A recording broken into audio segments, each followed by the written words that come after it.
বিসমিল্লাহির রহমানির রহিম।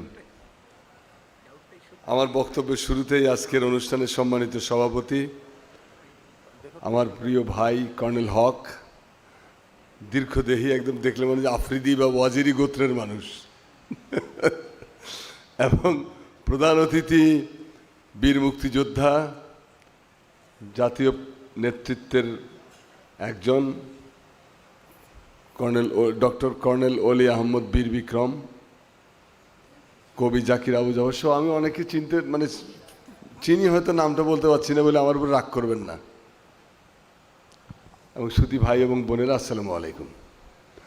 আমি বক্তব্যের শুরুতেই আমাদের মুক্তিযুদ্ধে যারা প্রাণদান করে গেছেন, শহীদ হয়েছেন, তাদের স্মৃতির প্রতি জানে গভীর শ্রদ্ধা, এবং যারা মুক্তিযুদ্ধ করে দেশ স্বাধীন করেছিলেন সর্বস্ব পণ করে, সেই সমস্ত বীর মুক্তিযোদ্ধাদের প্রতিও জানাই অশেষ শ্রদ্ধা। প্লাস গত 24-এর যে জুলাই বিপ্লব, সেই জুলাই বিপ্লবে তারাও তো স্বাধীনতার সৈনিক, সেই জুলাই বিপ্লবে যে সমস্ত ছেলেমেয়েরা প্রাণ দিয়ে গেছেন তাদের প্রতি শ্রদ্ধা জানাই। এটা একটা পরম গৌরবের দিন আজ আমাদের, কারণ আমাদের হাজার হাজার বছরের ইতিহাসে 26শে মার্চের মতো এরকম তাৎপর্যময় দিন খুব বেশি নেই। আর বক্তব্যের শুরুতে আরেকটা কথা বলতে চাই, আমি বেশিক্ষণ কয় মিনিট সময় পাবো ভাই? কয় মিনিট সময় দেবেন? আচ্ছা ঠিক, ওই 10 মিনিট হয়ে যাবে। আমাদের সাবকন্টিনেন্টে মানে উপমহাদেশে দুজন মানুষ স্বাধীনতার ঘোষণা করেছিলেন, একজন 1922 সালে আর একজন 1971 সালে, এবং আশ্চর্যের বিষয় দুজনই সেনাবাহিনী থেকে বেরিয়ে এসেছিলেন। 1922 সালে ভারতবর্ষের পূর্ণাঙ্গ স্বাধীনতার ঘোষণা যিনি করেছিলেন তিনি আমাদের আজকের জাতীয় কবি কাজী নজরুল ইসলাম, এবং কাজী নজরুল ইসলামের গানের যিনি শিল্পী ছিলেন, যার মায়ের নাম ছিল জাহানারা বেগম, যিনি কলকাতা বেতারে সেই সময় অবিভক্ত মানে ব্রিটিশ ইন্ডিয়ায় কলকাতা বেতারে নজরুল সঙ্গীত গাইতেন, সেই জাহানারা বেগমের পুত্র জিয়াউর রহমান, মেজর জিয়াউর রহমান 1971 সালে স্বাধীনতার ঘোষণা করেন। দুজনই সেনাবাহিনী থেকে বেরিয়ে আসছিলেন। এটা একটা বিস্ময়কর ব্যাপার যে একজন কবি আর একজন সত্যিকারের সোলজার, এই দুজনের প্রতি আজকে শ্রদ্ধা জানাই, কারণ দুজনের ত্যাগ তিতিক্ষার ভেতর দিয়েই তো আমরা বড় হয়েছি। আমাদের মুক্তিযুদ্ধের সূচনা বিন্দু আমরা ধরা হয় যে 52 সালে ভাষা আন্দোলন থেকে শুরু হয়েছিল, আসলে কিন্তু ব্যাপারটা তা না। আমরা তো মুক্তিযুদ্ধ শুরু করেছিলাম সে সেনদের আমলে। সেন রাজারা যখন বাংলা দখল করলো পালদের কাছ থেকে, সেই সময় সেনরা কতগুলো বিধান জারি করেছিল। তার একটা বিধান ছিল অষ্টাদশ পুরনা নিরামস্য চরিতানি চ ভাষায়ং মানব শ্রুতা রৌরবং নরকং ব্রজেত। অষ্টাদশ পুরাণ, রামের চরিত্র, এই জাতীয় গ্রন্থাদি, এই জাতীয় চরিত্র সম্পর্কে যারা মানব রচিত ভাষায় চর্চা করবে তাদেরকে হত্যা করে রৌরব নরকে পাঠিয়ে দেওয়া হবে। অর্থাৎ বাংলা ভাষা নিষিদ্ধ করে দেওয়া হলো, ব্যান করে দেওয়া হলো। বাংলা ভাষা ব্যান করে হাজার হাজার মানুষকে হত্যা করা হয়েছে শুধু বাংলায় কথা বলার অপরাধে। এই সেনরা যারা বৌদ্ধ, যেহেতু জনগণ ছিল বৌদ্ধদের বধ করা ছিল মহাপুণ্যের কাজ। ব্রাহ্মণরা বিধান দিয়েছিল বৌদ্ধ হত্যা করো। বৌদ্ধদের হত্যা করতে গিয়ে পাহাড়পুর বৌদ্ধ বিহার, এত পৃথিবীর বৃহত্তম বৌদ্ধ বিহার, এটাকে গুড়িয়ে দিয়েছিল সেনরা। তারপরে লালমাই, ময়নামতি, রামপাল, এই সমস্ত বৌদ্ধ বিহারগুলো গুড়িয়ে দেওয়া হয়েছিল। এই বৌদ্ধ বিহারগুলো ছিল জ্ঞান চর্চার কেন্দ্র। এইখানে কত স্ক্রিপ্ট, কত সাহিত্যের কত নজির ধ্বংস হয়ে গেছে কে জানে, কোনোটাই উদ্ধার করা যায়নি। যে কারণে আপনি দেখবেন যে এই যে জেনোসাইড চালানো হয়েছিল, চাইনিজ পরিব্রাজক মা হুয়ান হিউয়েন সাং, তাদের বর্ণনায় দেখা যায় যে বিভৎস এমনও দিন গেছে যে 1000 লোককে হত্যা করা হয়েছে শুধুমাত্র বৌদ্ধ ধর্ম পালন করে এই বলে। ব্রাহ্মণরা এমন হিংস্রতা নিয়ে দেশে এসেছিল। এই ব্রাহ্মণ্যবাদী দুঃশাসন, এই সময় আমাদের দেখেন দুঃশাসনটা এমন পর্যায়ে গেল যে বাংলা ভাষার যারা কথা বলতো তাদের নগরে প্রবেশ করতে দেওয়া হতো না। নগরের বাহিরে ডম্বি তোহারি কুড়িয়া সই সই যাসি ব্রাহ্মণ নারিয়া, প্রাচীন বাংলা চর্যাপদ থেকে বলতেছি যে নগরের বাইরে তো আমার কুড়ে ঘর, কিন্তু দিনের বেলা শহরে আমাদের ঢুকতে দেয় না, কিন্তু রাতের বেলা ব্রাহ্মণরা লম্পটরা আমাদের কুটিরে যাতায়াত করে, তখন আর জাত যায় না। টালত মোর ঘর নাহি পর বেশি, হারিত নাই ভাত নীতি আবেশি। মানুষের বাসস্থান ছিল পাহাড়ের ঢালে ঢুলে, এখানে ওখানে থাকতো, তাদের মুখের খাবারটা বন্ধু কেড়ে নেওয়া হয়েছিল। মানবাধিকার, নাগরিক অধিকার, সম্পদের অধিকার, সম্মানের অধিকার, এই চারটা জিনিস হরণ করেছিল সেন রাজারা এই এদেশের মানুষের। এই বর্বরতা এতটাই পর্যায়ে পৌঁছেছিল যে বাংলা সাহিত্যের আদি নিদর্শনের চর্যাপদের একটি অক্ষরও বাংলাদেশে খুঁজে পাওয়া যায়নি। এগুলো 1907 সালে 1916 সালে নেপাল তিব্বতের জঙ্গল থেকে কালেকশন করে আনা হয়েছিল। মাত্র 47টা গান, তাও বৌদ্ধ তান্ত্রিকদের সাধনার গান। এই বাংলাদেশের স্বাধীনতার সংগ্রাম ওখান থেকে শুরু। সেই স্বাধীনতার সংগ্রাম শুরু করে বখতিয়ার খিলজি মানবতার মুক্তি দূত হিসেবে আবির্ভূত হয়েছিলেন। বখতিয়ার খিলজির বাংলা বিজয় সম্পর্কে দীনেশচন্দ্র সেন,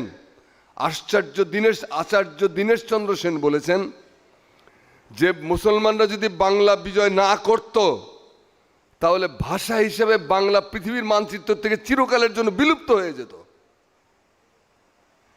ডক্টর মোহাম্মদ এনামুল হক, বিখ্যাত মনীষী আমাদের, তিনি বলেছেন যে মুসলমানদের বাংলা বিজয় বাংলা ভাষা ও সাহিত্যকে সৌভাগ্যের সিংহ দুয়ার খুলে দিয়েছিল। তাহলে এই যে বাংলাদেশ মুক্ত হলো বখতিয়ার খিলজির মাধ্যমে, আপনি দেখেন পৃথিবীর দুটো ভিক্টোরি, এক ফোঁটা রক্ত ঝরে নেই। একটা হলো আমাদের রসুলের নেতৃত্বে মক্কা বিজয়, কোনো রক্ত নাই।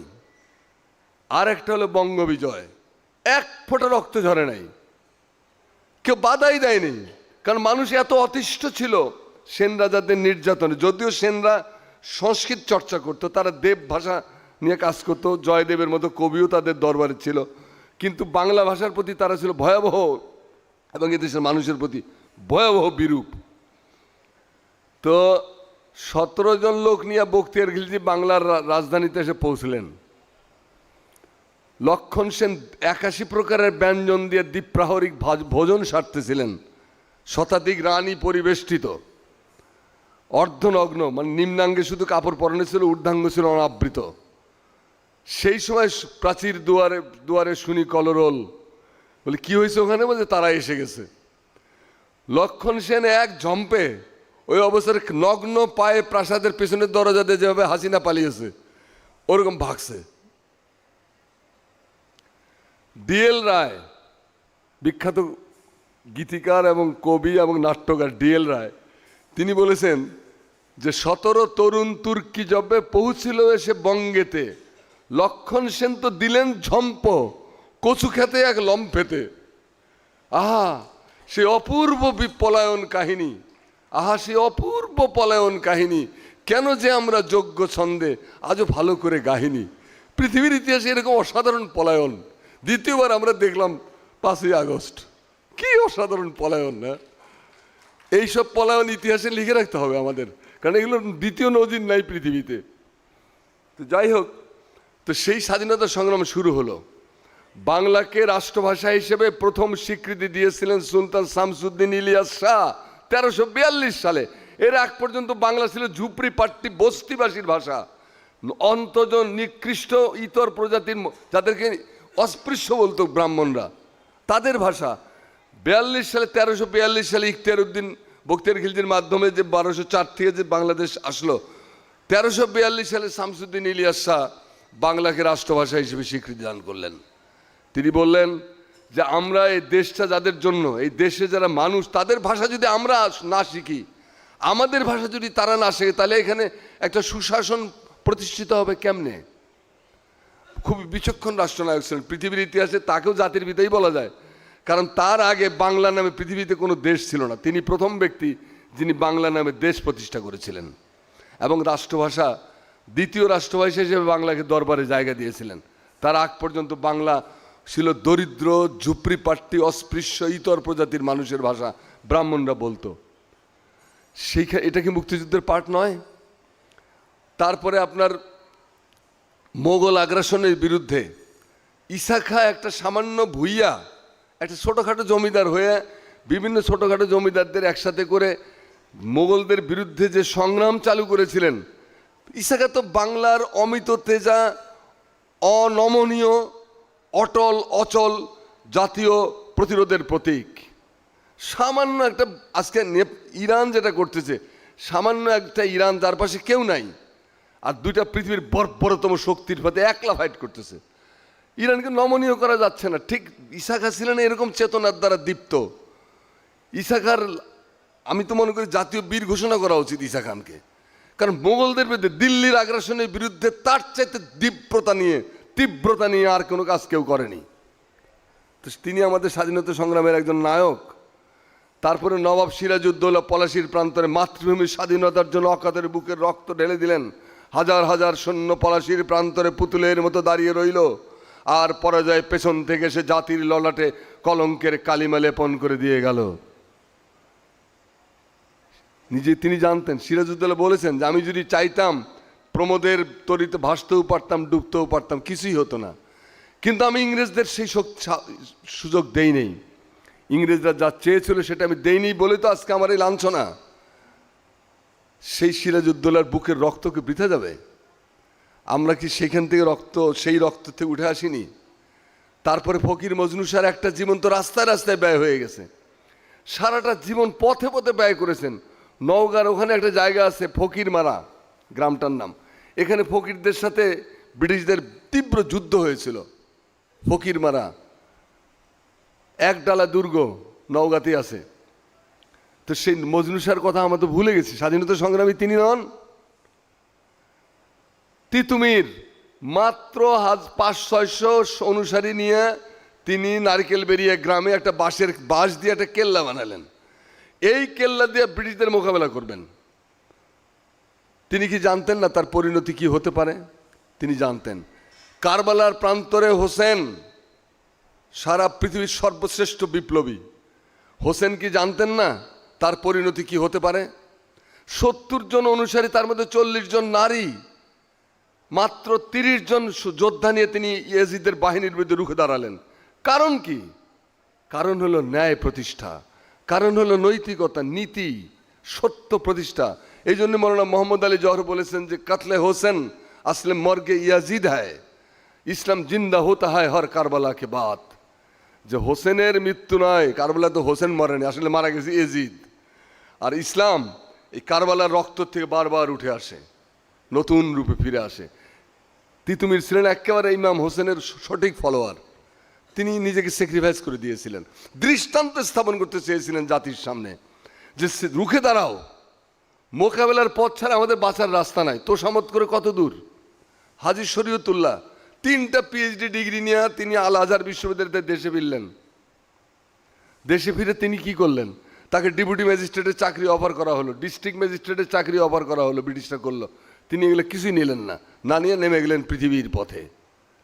এবং কি মুভমেন্ট দাঁড় করালেন যে একটা ধর্ম বিপ্লব থেকে শুরু করে একটা ধর্মীয় প্রপাগান্ডা দিয়ে শুরু করেছিলেন তিনি, যে যা কিছু ফরজ তার বাইরে যাওয়া যাবে না। কিন্তু এইটা আস্তে আস্তে তার পুত্র দুদু মিয়ার মাধ্যমে সামাজিক বিপ্লবে রূপান্তরিত হলো, বিশাল বিপ্লবে। 80,000 দুদু মিয়া সাহেবের 80,000 সৈন্য সংখ্যা ছিল। তিনি টাকশাল প্রবর্তন করেছিলেন বাহাদুরপুর গ্রামে, তিনি বিচারালয় স্থাপন করেছিলেন, নিজস্ব বাহিনীর পতাকা পর্যন্ত ছিল তার।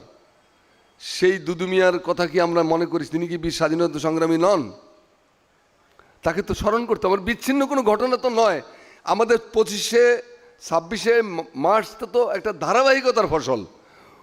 তারপরে আপনার শেরে বাংলা, যে শেরে বাংলার জন্ম না হলে আমরা বাঙালি মুসলিম শিক্ষিত মধ্যবিত্ত সম্প্রদায়ের জন্ম হতো না। শেরে বাংলা যে founder father of Bangali Muslim middle class, educated middle ক্লাসের এই লোকটা প্রজাসত্ব আইন যদি না করতেন, তিনি যদি জমিদার উচ্ছেদ না করতেন, তিনি যদি আপনার ঋণ সালিসি বোর্ড না করতেন, তো বাঙালি মুসলমান কৃষকরা তো মারাই যেত, একদিন থাকতো না পৃথিবীতে কেউ। এই মানুষটা কি আমাদের স্বাধীনতা সংগ্রামের নায়ক নন? হোসেন শহীদ সরওয়ার্দী স্বাধীনতা সংগ্রামের নায়ক নন? গণতন্ত্রের জন্য তার যে ত্যাগ, তার যে সংগ্রাম। মুসলিম জননেতা মৌলানা আব্দুল হামিদ খান ভাসানী, 1000টা স্যালুট। কারণ তিনি সেই 56 সালে বলছিলেন আসসালামু আলাইকুম, যে পাকিস্তানিদের সাথে আমাদের থাকা চলবে না, লাকুম দিনুকুম ওয়ালিয়াদ দিন। 56 সালে বলে দিয়েছিলেন একটা মানুষ। তারপরে রাজনীতিকে জমিদার, নবাব, নাইটদের প্রাসাদ থেকে উদ্ধার করে জনগণের দরজা পর্যন্ত পৌঁছে দিয়েছিলেন এই মানুষটা। সাধারণ মানুষকে রাজনীতি সচেতন করার ক্ষেত্রে এদেশের সমাজতান্ত্রিক মুভমেন্টটা হলো না। যদি হতো তাহলে মৌলানা ভাসানী তো আমাদের সবার উপরে থাকতেন, জায়গায় সবার উপরে। তো সেই মৌলানা ভাসানী কি স্বাধীনতা সংগ্রামী নন? 69 গণ আন্দোলন না হলে শেখ মুজিব কোত্থেকে আসতো? 69 গণ আন্দোলনের নায়ক কে? মৌলানা আব্দুল হামিদ খান ভাসানী। কাকমারি সম্মেলন যেন আমাদের স্বাধীনতার মাইল ফলক, 69 গণ আন্দোলন আমাদের স্বাধীনতার মাইল ফলক। এই 69 গণ আন্দোলনের পরের দিন মাঠ ছেড়ে দিলেন শেখ মুজিবকে। বামপন্থীরা নকশালবাড়ির আন্দোলনের ঢেউয়ে রোমান্টিক বিপ্লব করব, অতএব তারা ওপেন সংগঠন বাদ দিয়ে সব মতিন ভাই, আলাউদ্দিন, দেবেন শিকদার, এরা তোহা, মোহাম্মদ তোহা সব আন্ডারগ্রাউন্ডে ঢুকে গেলেন। মৌলানা তাদেরকে বললেন যে দেখো, পাগলামি করো না, ইলেকশনে যাও, দেশ কিন্তু স্বাধীন হবে। মৌলানার কথা তারা শোনেন নাই, না শুনে আন্ডারগ্রাউন্ডে গেলেন, বিপ্লব করব, গ্রাম থেকে এসে শহর দখল করবে। মৌলানা শেখ মুজিবকে সমর্থন দিয়ে দিলেন, নিজে ইলেকশনে করলেন না। করলে তো 50টা সিট হলে মৌলানা ভাসানী পেতেন। 50টা সিটও তিনি নিতে চান যে শেখ মুজিব নিরঙ্কুশ সংখ্যাগরিষ্ঠতা পেয়ে যাক। এক্স্যাক্টলি তাই হলো। বিপুল সংখ্যাগরিষ্ঠতা নিয়ে শেখ মুজিব ক্ষমতায়, মানে বিজয় লাভ করলেন ইলেকশনে। কি হতো শেখ মুজিবের কাছে ক্ষমতা হস্তান্তর করলে? কিন্তু ওই যে পাকিস্তান, গণতন্ত্র, মানবাধিকার আর ন্যায়ের শাসন, এগুলো তো অনুপস্থিত। অতএব গায়ের জোর দিয়ে তারা সব কিছু দমন করতে চাইলেন। কিন্তু ক্রাইসিস পিরিয়ড যখন আসলো 25শে মার্চ, এখানে অলি ভাইয়ের সামনে দাঁড়ায় কথা বলতে ভয় লাগতেছে এখন, কারণ এখন এটা অলি ভাইয়ের সাবজেক্ট। 25শে মার্চের রাত্রে দুজন নেতা, একজন জনগণের ভোটে নির্বাচিত দেশের সবচেয়ে জনপ্রিয়তম নেতা শেখ মুজিবুর রহমান, আর একজন এক অখ্যাত মেজর জিয়াউর রহমান, দুজন দুই রকম ভূমিকা পালন করলেন। একজন সুটকেস গুছিয়ে বসে থাকলেন সারেন্ডার করার জন্য, আরেকজন ক্যান্টনমেন্টে স্ত্রী পুত্রকে অরক্ষিত অবস্থায় ফেলে রেখে যে বলেন উই রিভোল্ট। সেই আজকে সেই ইতিহাসের নায়ক আমাদের কর্নেল অলি ভাই এখানে উপস্থিত, যিনি পাশে দাঁড়ানো। এবং এখানে অলি ভাই বা খালেকুজ্জামান ভাইদের সবারই ভূমিকা ছিল। তো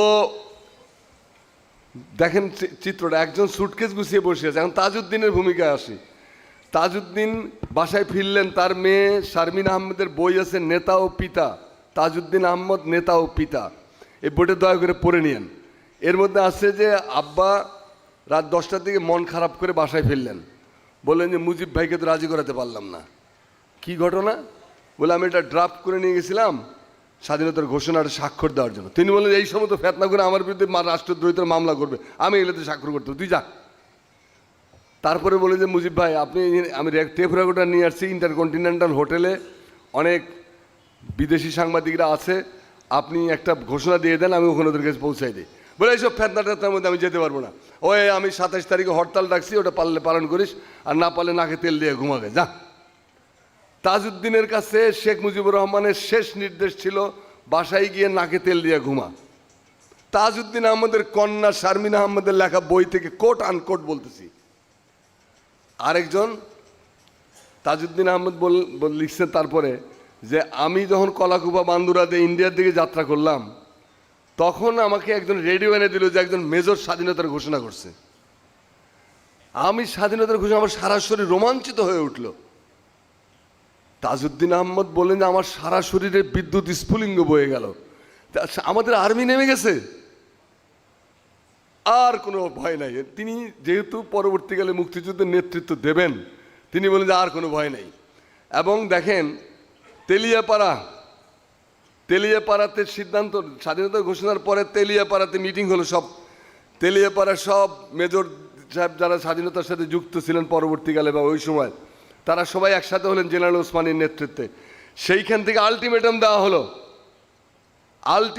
যে অবিলম্বে বেসরকারি গভর্নমেন্ট ফর্ম করেন, না করলে কিন্তু আমরা নিজেরাই আমরা গভর্নমেন্ট ফর্ম করে যুদ্ধ চালায় যাব। Army, that was army. সেদিন হুমকি দেওয়ার পরে তারপরে সেনা এরা মুজিবনগর তড়িঘড়ি করে তাজউদ্দিন সাহেব মুজিবনগর সরকার গঠন করলেন এবং 10 তারিখ এপ্রিলের 10 আর 17 এপ্রিল মুজিবনগর সরকার গঠিত হলো, ঘোষণাপত্র হয়ে গেল। দেখেন জিয়াউর রহমান কিন্তু নিজেকে দেশের প্রথম প্রেসিডেন্ট ঘোষণা করেছিলেন, এইটা কিন্তু কন্ডেম করে নাই তাজউদ্দিন বরং তার ঘোষণাকে মাথায় নিয়ে একটা বেসরকারি গভর্নমেন্ট ফর্ম করলেন। তাহলে তাজউদ্দিনের সামনে দুটো পথ ছিল, একটা ছিল তার নেতার নির্দেশ নাকে তেল দিয়ে ঘুমানো, আরেকটা ছিল জিয়াউর রহমানের পথ, স্বাধীনতার ঘোষণা করলাম। তাজউদ্দিন আহমদ কিন্তু জিয়াউর রহমানের পথকে বেছে নিয়েছিলেন। তাহলে বাংলাদেশের স্বাধীন বাংলাদেশের প্রথম প্রেসিডেন্ট জিয়াউর রহমান, অন্তপক্ষে 26শে মার্চ থেকে 17 এপ্রিল পর্যন্ত তিনি বাংলাদেশের প্রেসিডেন্ট ছিলেন। এটা তো মিথ্যা না, এটা তো ইতিহাস। তাজউদ্দিন তো কন্ডেম করেননি জিয়াউর রহমানকে, নাকচও করেন নাই। তো এই জিনিসগুলো আনটোল্ড রয়ে গেছে। আরেকটা জিনিস আনটোল্ড রয়ে গেছে যে আপনার 16ই ডিসেম্বরে কর্নেল আমাদের জেনারেল সর্বাধিনায়ক জেনারেল ওসমানীকে উপস্থিত হতে দেওয়া হয়নি কেন? এই প্রশ্ন আমরা এখনো তুলি নাই কেন? আমরা নানান গল্প বলি যে তিনি ভয় পাচ্ছিলেন।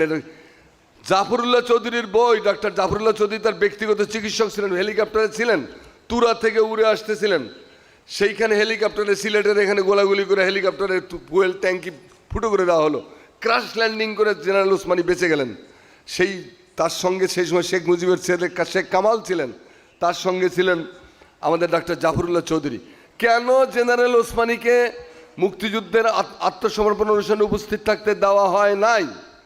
আরেকটা হলো যে ভারতকে কে বলছিল যে তুমি যুদ্ধে নেমে যাও? কেউ তো ভারতের পা ধরে নাই। জেনারেল ওসমানীর প্ল্যান ছিল, অলি ভাই বলতে পারবে, একটা লম্বা প্ল্যান ছিল যে আমরা জনযুদ্ধের রূপ দেবো পুরো বিষয়টা। সেটাকে তড়িঘড়ি করে ভারত গায়ে পড়ে আমাদের উপকার করার নাম করে ঢুকে গেল। তারা আমাদের খাবার দিছে, আশ্রয় দিছে, এর জন্য থ্যাঙ্কস জানাই। কিন্তু ডিসেম্বরের যুদ্ধে তাদের অংশ নেওয়ার জন্য একটা বাঙালি মানুষও, একটা বাংলাদেশি লোক অনুরোধ করে নাই, তড়িঘড়ি করে অংশগ্রহণ করে যুদ্ধটাকে নিজের কবজায় নিয়ে গেল। এবং জেনারেল ওসমানীকে উপস্থিতি দেওয়া হলো। ঢাকা ক্লাবের গেটে দেখি জেনারেল ওসমানী নাই, এমন একটা জিনিস যেখানে অরোরার কাছে সারেন্ডার করতেছে নিয়াজি, এই ছবি দিয়ে মোরাল বানায় ঝুলাই রাখছে। Is it symbol of our স্বাধীনতা যুদ্ধ? এটা তো আমাদের এক ধরনের পরাজয়ের চিত্র, যেখানে মুক্তিযুদ্ধকে অস্বীকার করা হয়েছে। পাকিস্তান বাহিনী আত্মসমর্পণ করেছে ভারতীয় বাহিনীর ইস্টার্ন কমান্ডের কাছে, ওইটা ঢাকা ক্লাবের গেটে দিয়ে ঝুলতেছে। বাহ, মানে হীনতা দীনতা জীর্ণ আমরা। আমার মুক্তিযুদ্ধের ঘোষণা আমার দীপ্ত, 7ই মার্চ নিয়ে চিল্লান, কোনো অসুবিধা নেই। যদিও 7ই মার্চ নিয়ে প্রশ্ন আছে অনেক, তবুও এটা তো একটা বিশাল ঘটনা, আমাদের এপিকের মতো, মহাকাব্যের মতো একটা ঘটনা। তো সেগুলোকে নিয়ে অ্যাড্রেস করতে হবে। তারপরে 16 ডিসেম্বর থেকে 26শে ডিসেম্বর তাজউদ্দিন গভর্নমেন্ট কেন ঢাকায় আসতে পারেন না? এই 10 দিন, এই 10 দিন দেশ চালিয়েছিল কারা? কেন মুজিবনগর সরকার কলকাতা থেকে আসতে পারে নাই? এগুলো একটার পর একটা প্রশ্ন রাইজ করতে হবে আমাদের আজকে এই স্বাধীনতা সংগ্রামের দিনে, আজকের এই মুক্তিযুদ্ধের মহান দিনে। আমরা এই সমস্ত প্রশ্নের ভেতর দিয়ে আমরা সত্যিকারের সত্যের কাছে উপনীত হব। সমাজে কোনো অবস্থায় হানাহানি, বিশৃঙ্খলা, সাম্প্রদায়িকতা এবং মানে গায়ের জোর যার মুল্লুক তার, এগুলো যাতে না হয়, সেজন্যই আমাদের এই সমস্ত অনুসন্ধান দরকার। আমি একটু লম্বা সময় নিলাম, আমাকে ক্ষমা করবেন। আল্লাহ আমাদের সকলের সহায় হন। ধন্যবাদ। আজকের এই অসাধারণ আয়োজনের সম্মানীয় সভাপতি, আমার প্রিয় মানুষ কর্নেল আব্দুল হক, অনুষ্ঠানের প্রধান আকর্ষণ, বাংলাদেশের গর্ব, স্বাধীনতার গর্ব ডক্টর কর্নেল অলি আহমেদ আছেন উপস্থিত, যিনি এতক্ষণ ধরে আমার মনে হয় বাংলাদেশের ইতিহাসে একটি অসাধারণ বক্তব্য, আমি যাকে বলি সাহসের ভাষ্যকার কবি আব্দুল হাই শিকদার, শ্রদ্ধেয় উপস্থিতি, স্বাধীনতা, সৈনিক এবং সাহস, এই তিনটি শব্দ মনে হয় খুব জড়িত। আমি কটি কবিতার লাইন থেকেই কথা অল্প সময়ে বলতে চাই। তখতে তখতে দুনিয়ায় আজি কম বখতের মেলা, কাজী নজরুল ইসলাম। তখতে তখতে দুনিয়ায় আজি কম বখতের মেলা, শক্তি মাতাল দত্তরা সেটা করে মাতলামি খেলা। ভয় করিও না হে মানবাত্মা, ভাঙিয়া পড়ো না দুঃখে, পাতালের এই মাতাল রবে না আর পৃথিবীর বুকে। তখতে তাহার কালি পড়িয়াছে অবিচারে আর পাপে, তলোয়ারে তার মরিচা ধরেছে নির্যাতিতের সাপে। ঘন গৈরিকে আকাশ রাঙায়ে বৈশাখী ঝড় আসে, ভাবে লোবান্ধ মানব তাহার গধূলি লগ্ন হাসে। যে আগুন ছড়ায়েছে বিশ্বে তারই দাহ ফিরে এসে, ভীম দাবানল রূপে জ্বলিতেছে তাহাদেরই দেশে দেশে। আজকের বিশ্ব কিন্তু এখানেই। আমি সাহসের কথা বলেছিলাম, মানুষ সবচেয়ে বেশি ভালোবাসে তার জীবনকে, আর জীবনের জন্য সবচেয়ে বড় ভয় হলো মৃত্যু। নজরুল মৃত্যু নিয়ে কি চিত্র এঁকেছেন আমরা আজকে স্বাধীনতা দিবসে সেটি স্মরণ করতে চাই। তিনি বলছেন, জরাজীর্ণের যুক্তি শুনো না, ছুটে চলো সম্মুখে, মৃত্যুরে প্রিয় বন্ধুর সম জড়াইয়া ধরো বুকে। মৃত্যুকে বুকে জড়াইয়া ধরো। বলছেন, করি শত্রুর সাথে গলাগলি, ধরি মৃত্যুর সাথে পাঞ্জা, আমি উন্মাদ আমি ঝঞ্ঝা। এই যে মৃত্যুর সাথে গলাগলি করা, এটি একটি ভাষ্য। আরেকটি ভাষ্য কি, উহারা চাহুক দাসের জীবন, আমরা শহীদি দরজা চাই, নিত্য মৃত্যু ভীত ওরা মোরা মৃত্যু কোথায় খুঁজে বেড়ায়। মৃত্যুকে খুঁজে বেড়ায় নজরুল। ওরা মরিবে না যুদ্ধ বাদিলে, লুকাইবে ওরা কচুবনে, দন্ত নখরহীন ওরা তবু কোলাহল করে অঙ্গনে। মোরা বাংলার নবযৌবন মৃত্যুর সাথে সঞ্চরী, এখানে মৃত্যুর সাথে সাঁতার কাটে। মোরা বাংলার নবযৌবন মৃত্যুর সাথে সঞ্চরী, উহাদের ভাবি মাছি পিপিলিকা, মারি না কোথায় দয়া করি। কি অসাধারণ বাণী। তারপরে তিনি একটি গানে বলছেন, ওরে ও পাগলা ভোলা, দেরে দে প্রলয় দোলা, গাঢ়ত গোলা জোরছে জোরে হেঁচকা টানে, মারো হাক হায়দারি হাক, কাঁধে নে দুন্দুবি ডাক, ডাক ওরে ডাক মৃত্যুকে ডাকে জীবন পানে। এবার মৃত্যুকে জীবনের দিকে ডাকো। আরেকটি জায়গায় নজরুল বলছেন, যার মুখে শুনে তৌহিদের কালাম, ভয়ে মৃত্যুও করিত সালাম। এই যে মৃত্যু সালাম করছে, এইভাবে সাহসকে যখন তিনি বুকে নিয়েছেন, তার পক্ষে বলা সম্ভব হয়েছে বিদ্রোহীর মতো কবিতার বাণীগুলো। বিদ্রোহীর মতো সাহসের কবিতা সারা পৃথিবীতে দ্বিতীয়টি নেই। এই বিদ্রোহীর সাহসকে যদি আমরা আমাদের বুকে ধারণ করতে পারি, আমরা যদি আমাদের স্বাধীনতার জন্য এই বিদ্রোহীকে লালন করতে পারি, তাহলে আমাদের স্বাধীনতাকে আঁচড় বসানোর ক্ষমতা হয়তো কারো হবে না। শ্রদ্ধেয় উপস্থিতি, সম্মানিত উপস্থিতি, আমরা স্বাধীনতা দিবস উদযাপন করছি। এই স্বাধীনতার অর্থ যেভাবে মানব জাতির কাছে এসেছে, বাংলাদেশ কেন যেন সেই অর্থে একীভূত হতে পারিনি। আমরা পারিনি, কারণ আমরা স্বাধীনতাকে একটি কল্পিত ইতিহাসের মধ্যে ঢুকিয়ে দিয়েছি। আমরা স্বাধীনতাকে কিছু অসত্য এবং সত্যের মিশ্রণে ঢুকিয়ে দিয়েছি। আমরা আমাদের ইতিহাসে অনেক কিছু নকল করেছি, অনেক কিছু কল্পিত এনেছি, যে কারণে আমাদের স্বাধীন জাতির মেরুদণ্ড যে সোজা হওয়ার কথা, সেই মেরুদণ্ড সোজা হয়ে ওঠেনি। আমাদের সময় এসেছে, আমরা সত্যকে সত্য বলতে চাই, মিথ্যাকে মিথ্যা বলতে চাই। সত্য এবং মিথ্যার মাঝখানে যা রেখাটি, সেটিকে আমরা নির্মাণ করতে চাই। সাদা এবং কালোর মাঝখানে যে রেখাটি, সেটিকে আমাদের নির্মাণ করতে চাই। তাহলে আমরা সেই সত্যের কাছে যেতে পারবো, যেই সত্যটি স্বাধীনতা আমাদের দিতে চেয়েছে। আমরা স্বাধীনতার চেয়ে আর কোনো কিছুকে ভালোবাসি না জীবনের জন্য, কারণ আমরা পাখির মতো, পাখির ডানার মতো। আমি আমার একটি কবিতা পড়ে শেষ করছি। কবিতাটির শিরোনাম স্বাধীনতা গল্পগুলো রক্তে ভেজা। ৭১-এর গল্পগুলো স্বাধীনতার, গল্পগুলো লক্ষ শহীদ এবং বীরের, এবং হাজার দুঃসাহসী কণ্ঠস্বরের, গল্পগুলো রক্তে ভেজা বাংলাদেশের। ফসল ভরা মাঠের ভেতর নদীর উজান, পাখির পাখায় উঠতে থাকে রোদের চিঠি। রৌদ্র মানেই অন্ধকারের বিরুদ্ধ স্রোত। বইতে থাকে স্বাধীনতার হৃদয় ঘেঁষে। স্বাধীনতা হাসলো সারা বাংলাদেশে। মেঘের ডানায় নাম লিখেছে বৃষ্টিগুলো। ঘাসের বনে ছড়তে থাকে শিশির সকাল।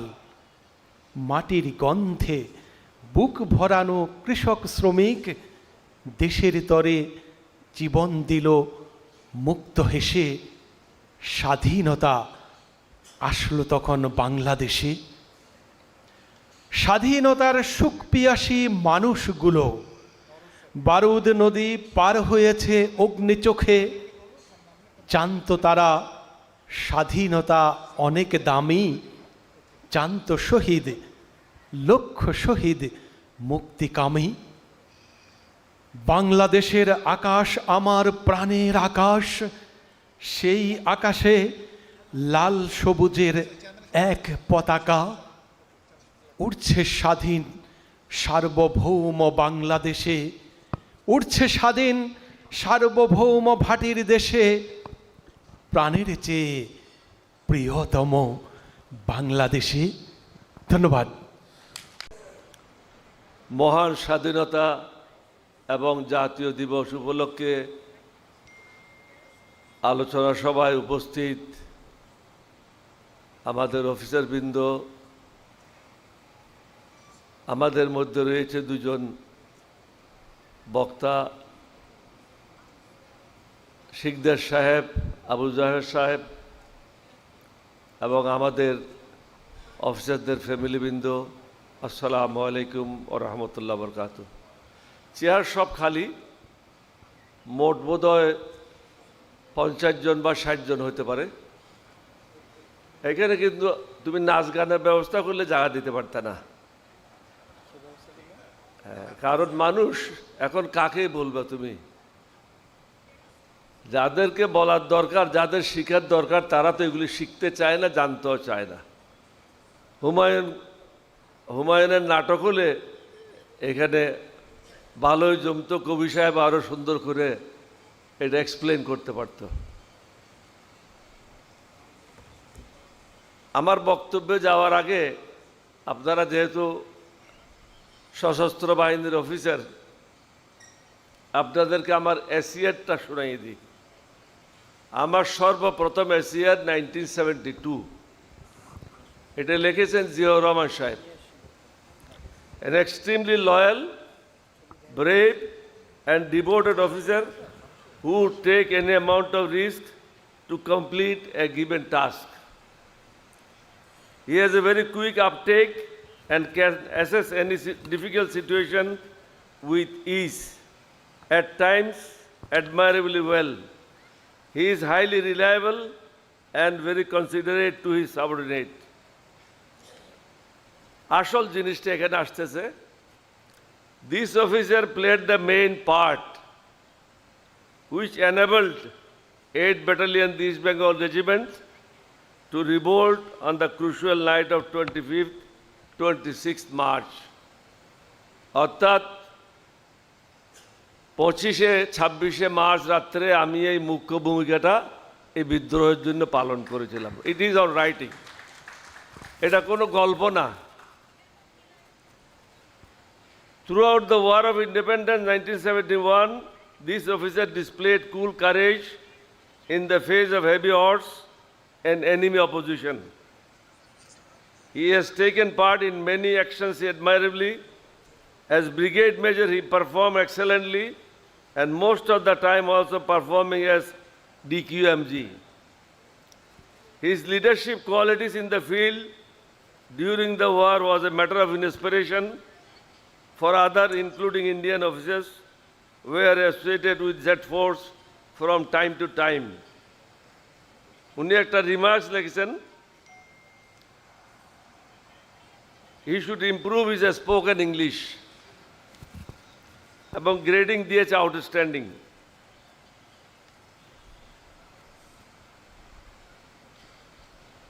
নেক্সট ইয়ারে, যেটা ইয়ার 1973,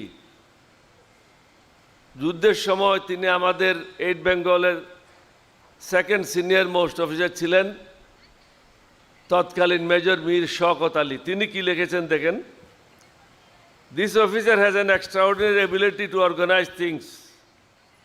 হি is extremely hard working and is capable of taking much greater responsibility than his rank demands. This officer is properly guided, will be an asset to the army. His services during war was commendable. এখানে main শব্দটা আসতেছে, in fact was the first officer who took risk and on his own initiative informed General Ziaur Rahman regarding declaration of independence on night 25-26 March 1971. তাহলে দুইটা জিনিস এখানে পরিষ্কার হলো, একটা হলো বিদ্রোহটা আমি না করলে এটা সংগঠিত হতো না, দ্বিতীয়টা হলো স্বাধীনতার ডিক্লারেশনের জন্য আমি তাকে পরামর্শ দিয়েছিলাম। আমি ছিলাম একজন ক্যাপ্টেন। যুদ্ধের যে মূল নায়ক ছিল তার নাম কিন্তু কোথাও উচ্চারণ হয় না। আমি জানি না আপনাদের কতটুকু সময় আছে, how much time I should take? হ্যাঁ,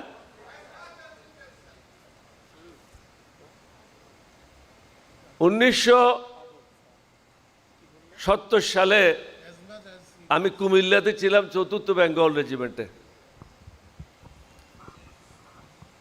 ওখানে হঠাৎ শুনলাম মেজর জঞ্জুয়া, উনি ছিলেন ব্রাভো কোম্পানি কমান্ডার, আমি ছিলাম চার্লি কোম্পানি কমান্ডার। আমি অরিজিনালি কিন্তু বেঙ্গল রেজিমেন্টের অফিসার। জঞ্জুয়া আসলো বেলুচ রেজিমেন্ট থেকে, তার সাথে আমার ভালো সম্পর্ক ছিল না। শুনলাম উনি প্রমোশন পেয়ে 4th বেঙ্গল রেজিমেন্টের কমান্ডিং অফিসার হবেন। তখন আমি চিন্তা করলাম, উনি যদি আমার কমান্ডিং অফিসার হয় তাহলে আমার বোধহয় চাকরি করা হবে না। তিনি এসে আমাকে একটা অ্যাডভান্স রিপোর্ট দেবেন, অন্য জায়গায় যাব, ওখান থেকে আরেকটা অ্যাডভান্স রিপোর্ট হবে, 6 মাসের মধ্যে ঘর। এটা নিশ্চিত হয়ে গেলাম। উনি এখানে উপস্থিত নাই। তৎকালীন মেজর ওয়াহিদ, তিনি কোনো সময় জেনারেল মুজাফফরের এডিসি ছিলেন। সেই সুবাদে রাওয়ালপিন্ডিতে প্রায় জেনারেলদের সাথে পরিচিত ছিলেন। উনি অরিজিনালি 4th বেঙ্গল রেজিমেন্টের অফিসার। ওনাকে একটা চিঠি লিখলাম যে স্যার, আমি খুব বিপদে আছি, যদি সম্ভব হয় আমাকে চট্টগ্রামে একটা পোস্টিংয়ের ব্যবস্থা করেন। সেটা যদি না হয় বাংলাদেশের যে কোনো জায়গায়, সেটাও যদি না হয় পাকিস্তানের যে কোনো জায়গায়, তবে 4th বেঙ্গল রেজিমেন্টে না। কারণ জঞ্জুয়া এখানে অধিনায়ক হবে, সে অধিনায়ক হলে আমার চাকরি থাকবে না। 15 দিনের মধ্যেই আমার পোস্টিংটা হয়ে গেল 8ম বেঙ্গল রেজিমেন্টে। নতুন সংগঠিত হবে এবং 6 মাস পরে খারিয়া ক্যান্টনমেন্টে চলে যাবে পাকিস্তানে। 4 বেঙ্গলে যিনি আমার সিইও ছিলেন, অধিনায়ক লেফটেন্যান্ট কর্নেল মুজিবুর রহমান চৌধুরী, সিলেট বাড়ি, গোলাপগঞ্জ, রনকেলি। তিনি যখন 4th বেঙ্গলে ছিলেন, আমি একাধারে sports officer, battalion intelligence officer এবং কোম্পানি কমান্ডার, মেস সেক্রেটারি, 4টা পদ আমার ছিল। So I was known as the blue I'd boy of M R. Chowdhury. আমার পোস্টিং হয়ে গেল, জঞ্জুয়া সাহেবের কাছে দৌড়ে গেলাম, না সরি এটা ভুলে গেছি, 2 দিন কি 3 দিন পরে আরেকটা অর্ডার আসলো, major Janjua on promotion posted to east Bengal regiment. আমি যার বয়ে পলাচ্ছিলাম, সে এখন আমার অধিনায়ক হয়ে 8ম বেঙ্গল রেজিমেন্টে। আমার তো আর কোনো যাওয়ার জায়গা ছিল না। গেলাম দৌড়ে, ক্যাপ্টেন মানুষ, স্মার্ট করে একটা স্যালিউট দিলাম, বললাম স্যার মোবারক, আপনি আমার অধিনায়ক হয়েছেন, আমি খুব গর্বিত। উনি কিছুই বললেন না, শুধু আমাকে বললেন যে নতুন ব্যাটালিয়নে যাবে। তখনকার একটা রীতি ছিল, বর্তমান আর্মিতে আছে কিনা আমি জানি না, আপনি যখন কমান্ডিং অফিসার হয়ে নতুন ব্যাটালিয়নে যাবেন, আপনার সাথে 120 জন 30 জন বিভিন্ন পদবীর সোলজার নিয়ে যেতে পারতেন। এটা পাকিস্তান আর্মিতে নর্মাল রুটিন ছিল। তিনি আমাকে দায়িত্ব দিলেন, তুমি যেহেতু স্পোর্টস অফিসার, এটাও একটা বলতে চাই, ফার্স্ট বেঙ্গল এবং সেকেন্ড বেঙ্গল পাকিস্তানের চ্যাম্পিয়ন টিম ছিল ফুটবলের। তাদেরকে আমি ডিফিট দিয়ে রিউনিয়নে 1968-এ সবাইকে ডিফিট দিয়ে 4 বেঙ্গলকে চ্যাম্পিয়ন করেছিলাম এবং ওই টিমের ক্যাপ্টেন আমিই ছিলাম। সেই সুবাদে বেঙ্গল রেজিমেন্টের অনেকের সাথে আমার একটা সুন্দর সম্পর্ক ছিল, পরিচিত ছিল। আসে যায় পুরান কথায়, তিনি আমাকে দায়িত্ব দিলেন, তুমি বিভিন্ন সেক্টর থেকে, অর্থাৎ শুটার, সুইমার, অ্যাথলিট, স্পোর্টসম্যান সবগুলি বেছে বেছে তুমি নাও, নিয়ে আমাকে লিস্টটা দাও। আমি প্যারেড গ্রাউন্ডে গেলাম, প্যারেড গ্রাউন্ডে গিয়ে দেখে নামগুলি তৈরি করলাম। 2 দিন পরে হঠাৎ একজন রান্নার এসে বলল, স্যার জঞ্জুয়া সাহেব আপকো সালাম দিয়া। সালাম দেওয়ার অর্থটা হলো ডাকা। এখন যেভাবে বলে আপনাকে ব্রিগেডিয়ার সাহেব ডেকেছেন, তখন কিন্তু পাকিস্তান আর্মিতে এটা কখনো ছিল না। এটা বলতো আপনাকে সালাম দিয়েছে ব্রিগেডিয়ার সাহেব। দৌড়ে গেলাম, যাওয়ার পর উনি বললেন, তুমি কি খুশি না আমি যে তোমার অধিনায়ক হয়েছি? আমি তো স্তম্ভিত। উনাকে মাত্র 2 দিন আগে মোবারকবাদ দিয়ে দিলাম, আর হঠাৎ উনি আমাকে এই কথা বললেন কেন? তখন আমি উনাকে বললাম, স্যার আপকো ফের মোবারকবাদ দেতা হুঁ। বলছে ফের বললা কেন, প্রথমবার কখন দিছিলা? আমি স্যার বাঙালি মানুষ তো, উর্দু তো খুব ভালো বুঝি না। বলো তুই খুব ভালো বুঝোস, 12 বছর তুই পাকিস্তানে কাটাইছস, করাচি ইউনিভার্সিটির ছাত্র ছিলি, তুই খুব ভালো করে বুঝোস, ফের মানে পুনরায় দিচ্ছ। তাহলে স্যার যেভাবে ধরেন মাফ করে দেন, আমি তো আপনার ছেলে। তো তখন সে একটা খারাপ শব্দ ব্যবহার করলো, আমি এখানে লেডিস আছে এটা বলতে চাচ্ছি না, বলে দিলে এখন তো লাইনে আসছো। আমি স্যার লাইনে তো প্রথম থেকেই ছিলাম। যা হোক, 8ম বেঙ্গল রেজিমেন্টে গেলাম, উনি আগে গেলেন, আমিও গেলাম। কোয়ার্টার গার্ড রেস হবে, প্রথমে তো নতুন ব্যাটালিয়নে কোয়ার্টার গার্ড রেস হয়। কোনো টেবিল চেয়ার, কোনো ফার্নিচার ছিল না। সিডিএ মার্কেট, বাহিরে একটা লম্বা বেঞ্চ ছিল, উনি গিয়ে বসলেন, ওনার হাতের রিচটা আমারটার থেকে ডবল ছিল। উনি এরকম করে ধরলেন, মনে হলো চিলের থাবার মধ্যে মুরগির বাচ্চা। আমার হাত কাঁপতে লাগলো। টাইনে পাশে বসাইলো, বসাইয়া ওই খারাপ শব্দটা ব্যবহার করে বলছে, এখন বলো তুমি কি আমার শত্রু না আমার বন্ধু? তখন আমি চিন্তা করলাম, এ তো বারবার একটা ঝগড়ার অজুহাত তালাশ করছে, সুতরাং তার সাথে এখন আর সারেন্ডার করে লাভ নাই। তাহলে স্যার আপনি যেটাই চান আমি ওটা ইমানদারির সাথে করার চেষ্টা করব। বলছে আমার জন্য ওইটাই ভালো হয় তুমি যদি আমার বন্ধু হয়ে যাও, কারণ আমরা দুজনেই 4 বেঙ্গল থেকে আসছি। তাহলে ঠিক আছে স্যার, বন্ধু হয়ে গেলাম। বলছে তাহলে একটা দায়িত্ব নিতে হবে। আমি বলছি কি স্যার? বলছে কোয়ার্টার মাস্টার দায়িত্ব। আমি স্যার এটা আমাকে দিয়েন না, নতুন ব্যাটালিয়ন, কোনো কিছু নাই, সারা দিন আমাকে দৌড়াদাঁড়ি করতে হবে, বাকিরা ম্যাচে মজা করবে, খেলাধুলা করবে, আমি তো কিছুই করতে পারবো না। বলে না, এই জন্যই তো তোমাকে চাই। কোয়ার্টার মাস্টারের দায়িত্ব দিল, ব্যাটালিয়ন চলতে লাগলো আগে। নির্বাচন আসলো, নির্বাচনে আওয়ামী লীগ তৎকালীন পূর্ব পাকিস্তানে 169টা সিটের মধ্যে 167 সিট তারা জয় লাভ করলো, নিরঙ্কুশ বিজয় লাভ করলো। তারা মনে করলো প্রধানমন্ত্রী তো হয়েই গেছি। তাদের মধ্যে একটা অহংকার কাজ করছিল। আমাদের অনেক বন্ধুবান্ধব ছিল চট্টগ্রাম ক্লাবে, আমরা নিয়মিত যাতায়াত করতাম সিনেমা দেখার জন্য। ওখানে তাদের সাথে কথা হতো, তাদের যে অহংকার যে আমরা সরকার গঠন করে ফেলেছি। পরের দিকে আসি, যখন পার্লামেন্ট কল করলো আবার সেটা বন্ধ করে দিল। চট্টগ্রাম থাকার সুবাদে দেখলাম নতুন নতুন সেনা দল পাকিস্তান থেকে আসছে, গোলা বারুদ আসছে। এটা কিন্তু আমাদের দৃষ্টি এড়াইতে পারে নাই। তখন আমি চিন্তা করলাম গোলা বারুদ কেন আসছে? আমি তো 65 ওয়ারও দেখেছি, তখন তো পূর্ব পাকিস্তান অরক্ষিত ছিল। এখন কেন গোলা বারুদ আসছে? এখন তো কোনো যুদ্ধ নাই, এখন কোনো সেনা দল আসছে। এই জিনিসগুলি আমার মনের মধ্যে ঘুরপাক খাচ্ছে। ঠিক ওই সময়ে কর্নেল এমআর চৌধুরী কিছুদিন আগে পোস্টিং হয়ে চট্টগ্রামে আসলেন, ইবিআরসির প্রধান ইন্সট্রাক্টর, চিফ ইন্সট্রাক্টর অফ ইবিআরসি। যেহেতু উনার আমি ঘনিষ্ঠ লোক ছিলাম, উনি আমাকে বললেন যে সন্ধ্যার সময় একটু চা খাও।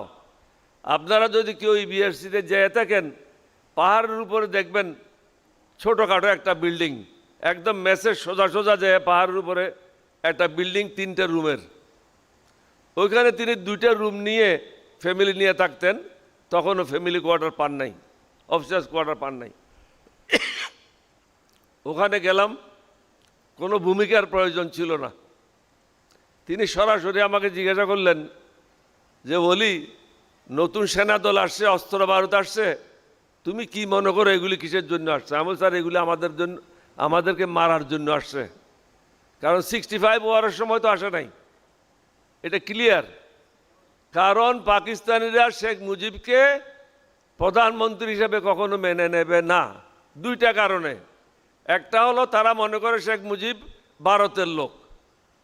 2 নম্বর হলো শেখ মুজিবের এই ধরনের অভিজ্ঞতা নাই যে পাকিস্তানের মতো একটা দেশকে পরিচালনা করতে পারে।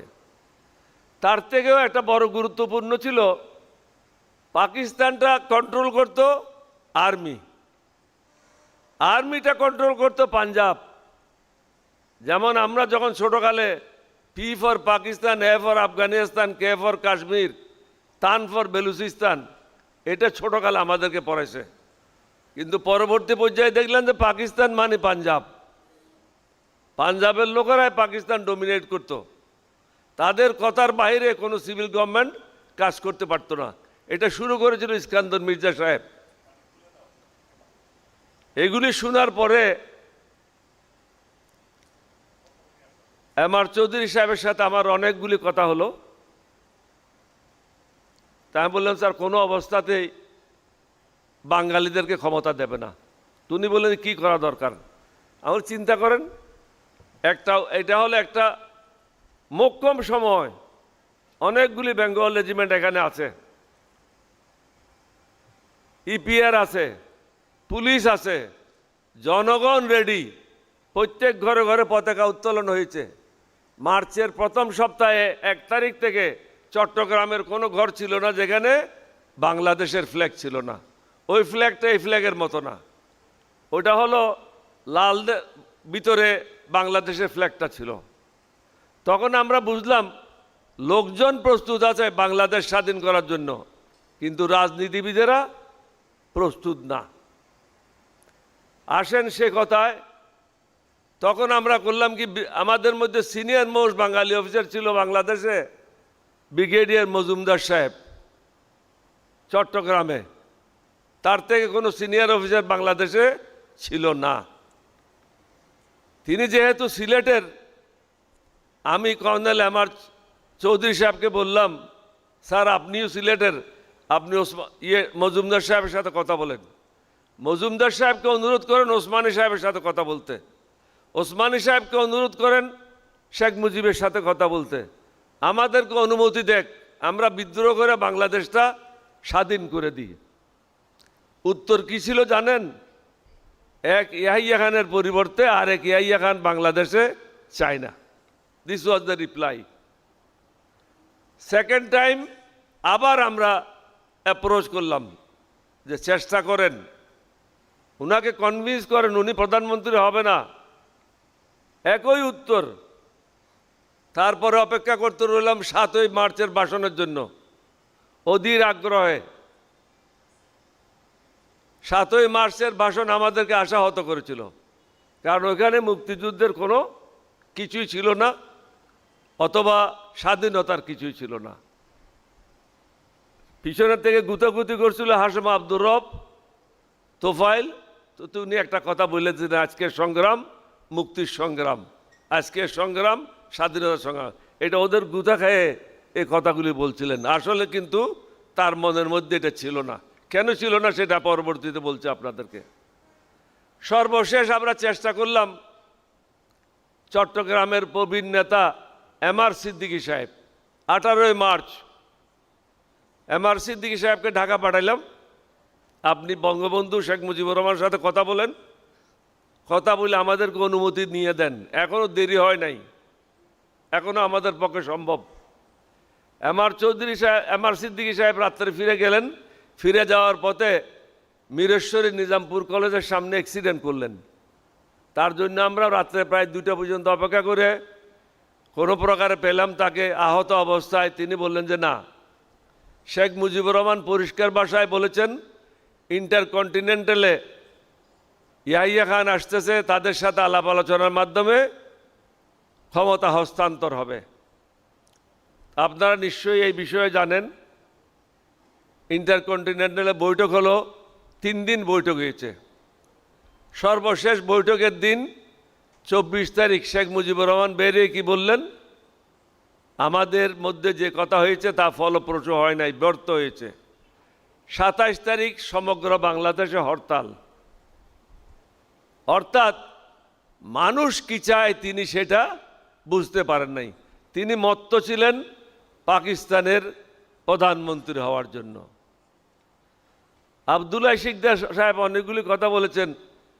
আর একটা কথা বলতে বোধহয় উনি ভুলে গেছেন, সালেক সিদ্দিকী, মেজর সালেক সিদ্দিকী পাকিস্তানের, তিনি একটা বই লিখেছেন উইটনেস টু সারেন্ডার। ওইটা তো উনি পরিষ্কারভাবে লিখেছেন, পাকিস্তান আর্মির এক মেজরের নেতৃত্বে যখন শেখ মুজিবের ঘরে গেল, তিনি একদম ইস্ত্রি করা পায়জামা পাঞ্জাবি পরিহিত অবস্থায় একটা সুটকেস নিয়ে তৈরি ছিল। তাজউদ্দিন সাহেবের কথা তো উনি বললেনই, এটাও আমার বইতে রেফারেন্স আছে। আমি এটার উপরে পিএইচডি করেছি। ইট ইজ নট এ বুক, এটা হলো থিসিসের কপি। এটা হলো বিউপির না, সলিমুল্লার না, কলিমুল্লার দ্বারা লিখিত না। পৃথিবীর শ্রেষ্ঠ জায়গা থেকে পিএইচডি করেছি। এটা মুক্তিযুদ্ধ শুধু একটা পার্ট ছিল। আপনারা যদি মনে করেন যে এটা পুরো বইটা বোধহয় মুক্তিযুদ্ধের উপরে, ইট ইজ নট কারেক্ট।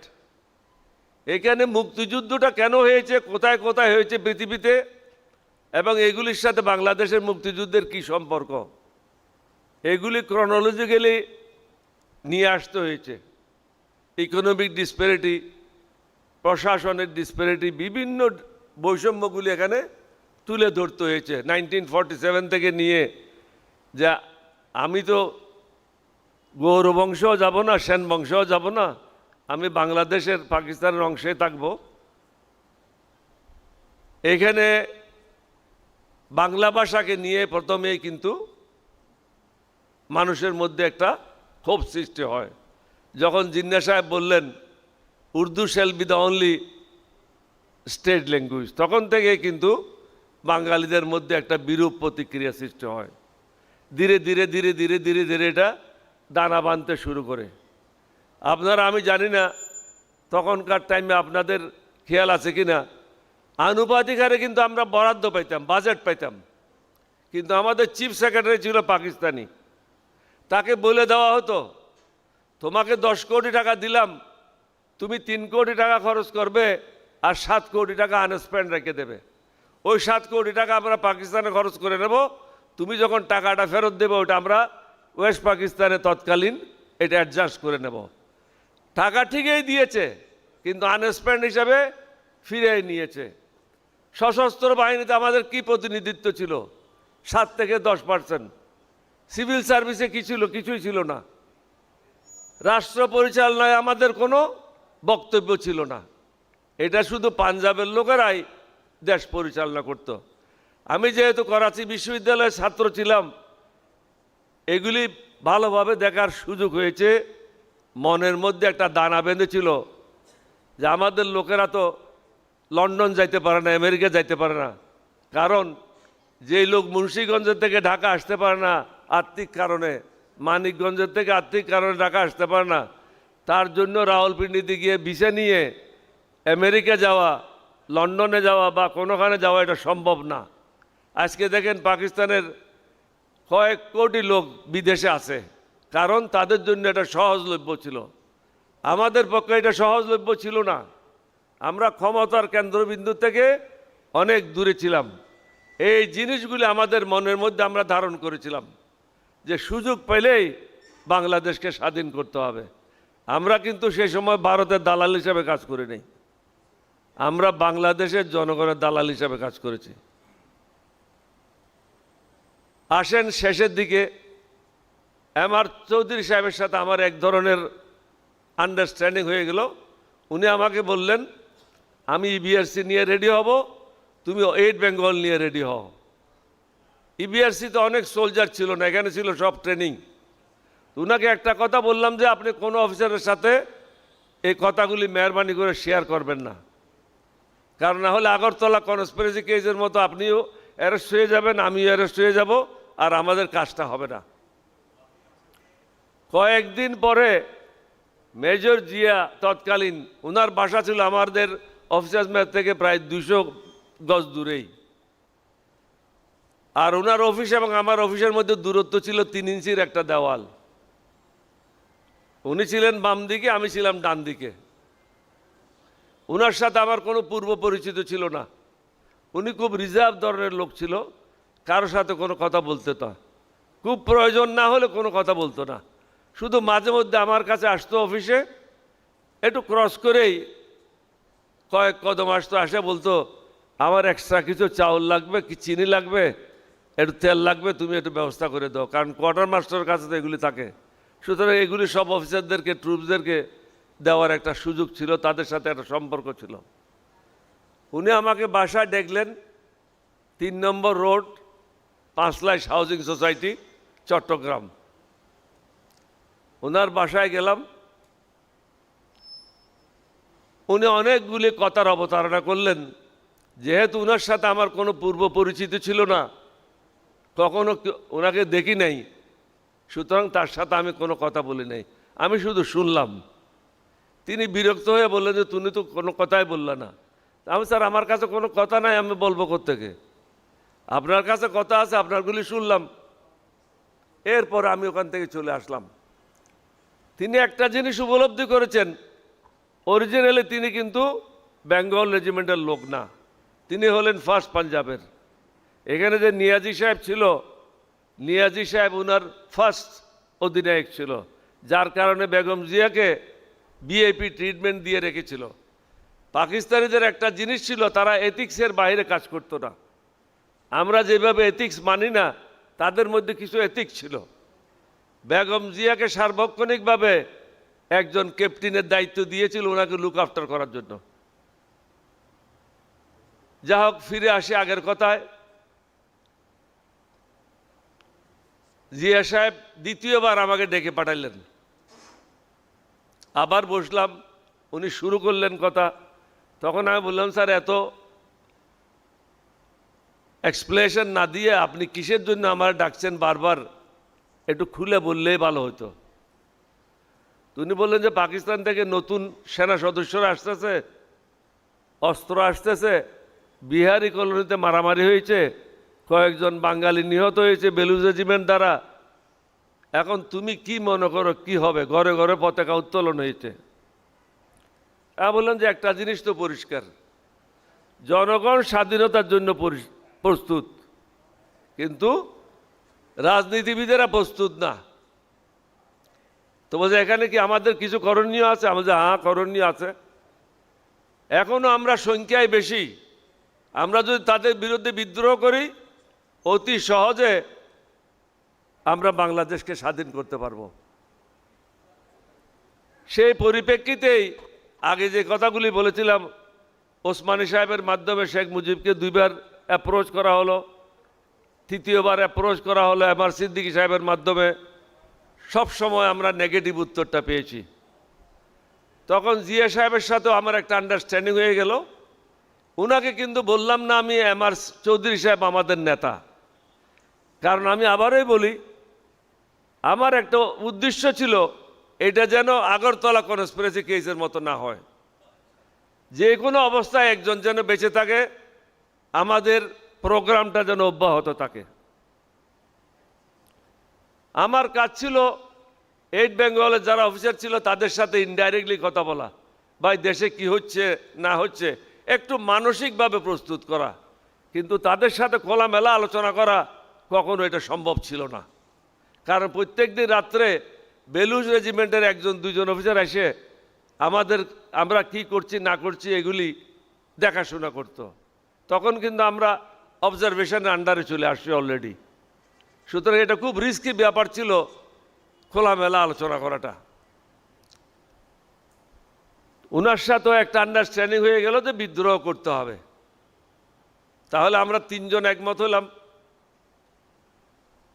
আমি হলাম মধ্যখানে, আমার সাথে এমআর চৌধুরী সাহেবের, আমার সাথে জিয়াউর রহমান সাহেবের সাথে। জিয়াউর রহমান জানে না এমআর চৌধুরী সাহেবের সাথে আমার কথা হচ্ছে। 3 জন একত্র হলাম 8ই মার্চ স্টেডিয়ামের পশ্চিম গেটের ঢুকলে বাম দিকে রুমটাতে, কারণ উনি ওখানে ডিউটিতে ছিলেন,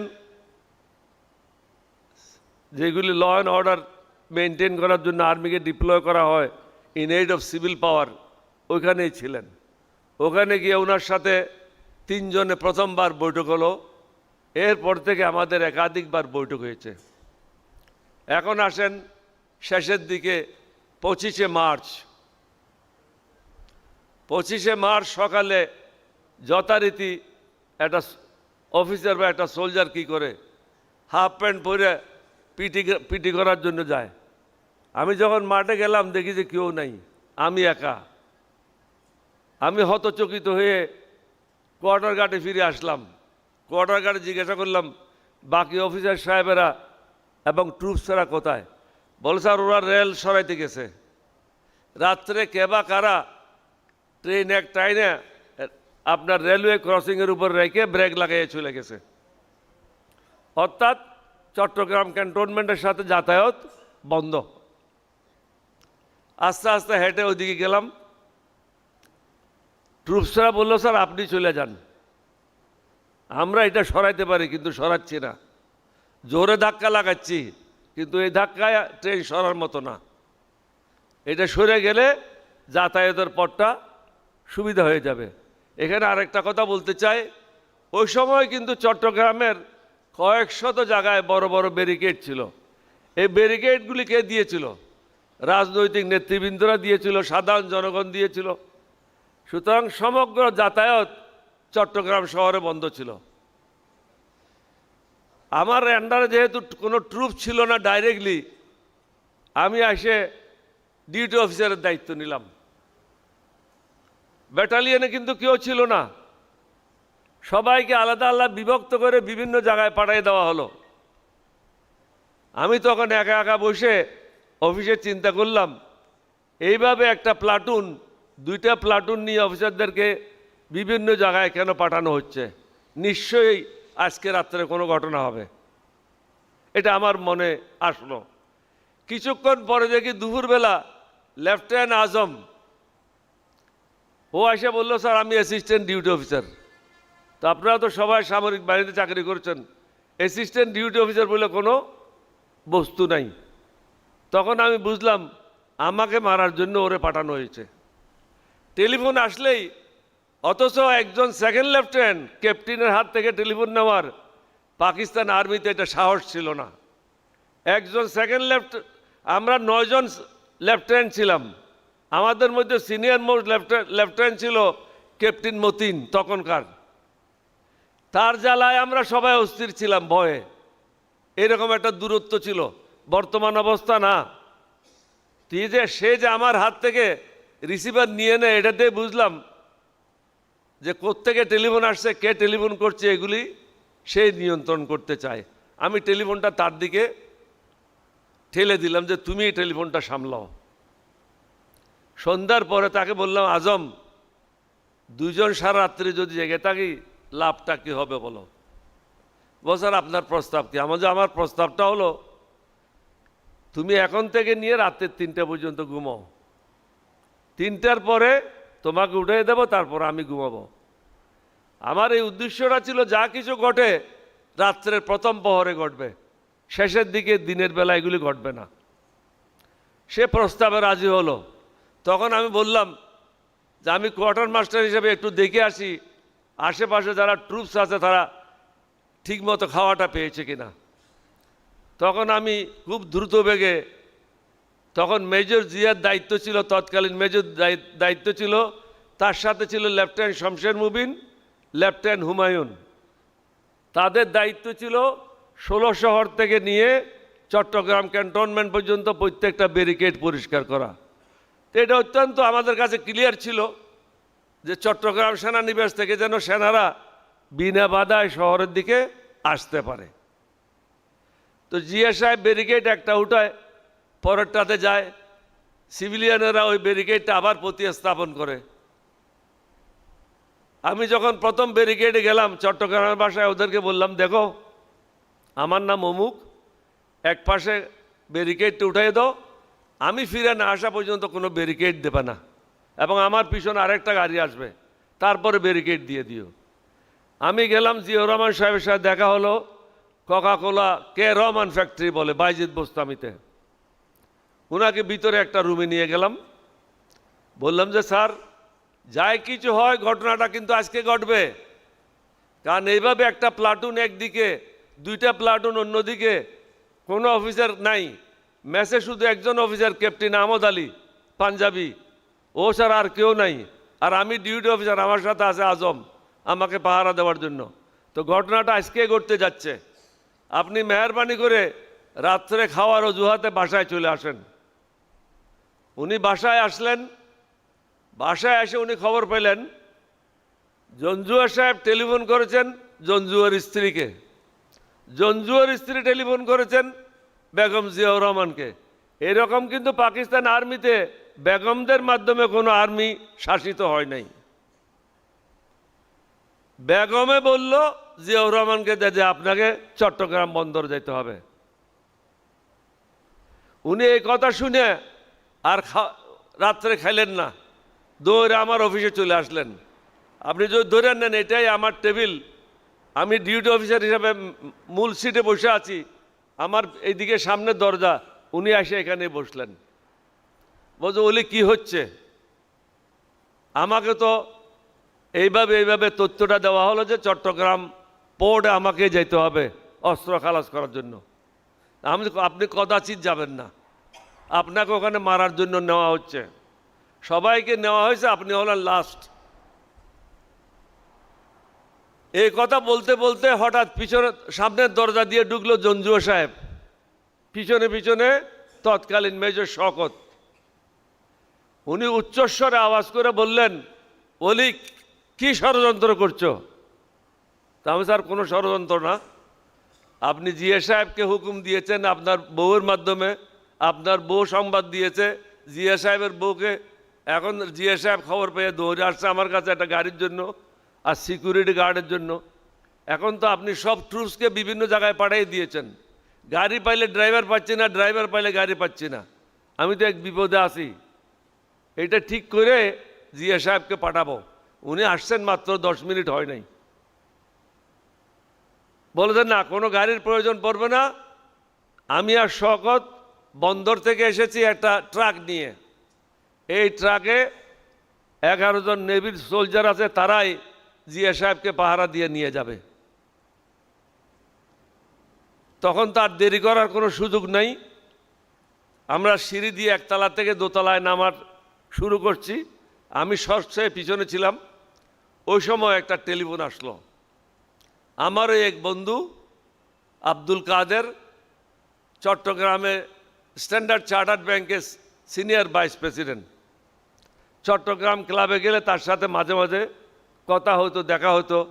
এবং তিনি একদিন জিজ্ঞাসা করেছিলেন, মামা, বাংলাদেশে যদি পাঞ্জাবিরা আক্রমণ করে তোমরা কি করবে? তাহলে আমরা তোমাদের সাথেই থাকবো, এইরকম যদি কোনো অবস্থা হয় আমাকে টেলিফোন করো। দেখলাম যে টেলিফোনে ওই ভদ্রলোক আব্দুল কাদের, উনি বললেন যে মামা, এখন ঢাকা থেকে একটা গাড়ি আসছে আমার বন্ধুর, ঢাকাতে ইতিমধ্যে গোলাগালি শুরু হয়ে গেছে বিশ্ববিদ্যালয় এলাকাতে, এখন তুমি কি করবে? তাহলে আমরা বিদ্রোহ করব, তুমি এখন সবাইকে সংবাদ দাও, আওয়ামী লীগের লোকদেরকে, তোমার সাথে তো ক্লাবে সবাই দেখা হয়, সবাই টেলিফোন নাম্বার তোমার কাছে আছে, তুমি তাদেরকে সংবাদ দাও, আমরা বিদ্রোহ করব। আমি আবার দৌড়ে সিঁড়ি দিয়ে নামলাম, ট্রাকটা এভাবে দাঁড়িয়ে আছে পশ্চিম দিকে মুখ করে, জিয়া সাহেব ট্রাকের পিছন দিয়ে উনি দাঁড়িয়ে আছেন, পূর্ব পাশে দাঁড়িয়ে আছেন তৎকালীন মেজর শওকত, ক্যাপ্টেন জঞ্জুয়া সাহেব। লাস্ট মিনিট ব্রিফ করতেছেন, উনি ট্রাকে বসবেন।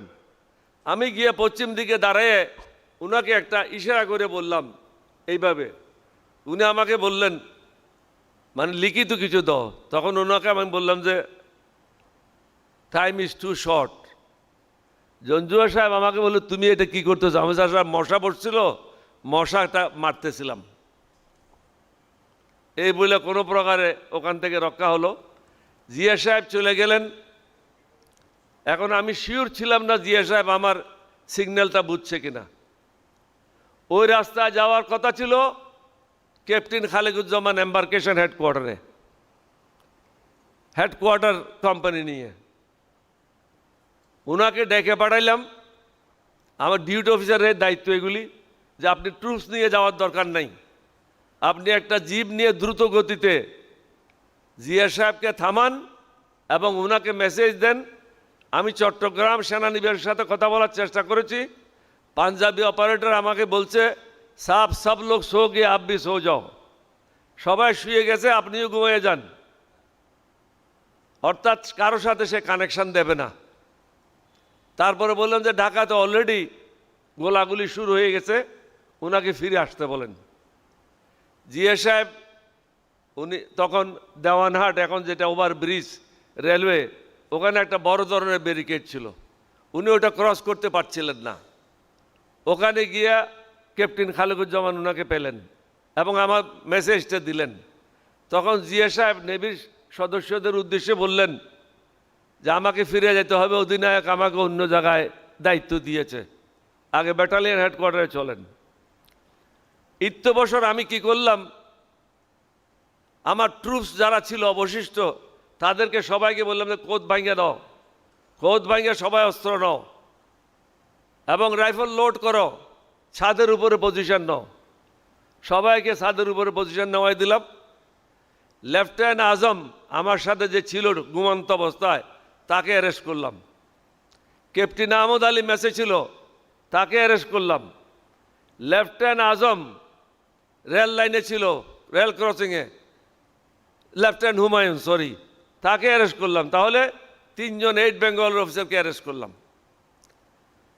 আমাদের অফিসার্স মেসের ঠিক উল্টা দিকে 15 ফিট বা 16 ফিট 20 ফিট রাস্তা হতে পারে, ইপিআর এর মেস ছিল।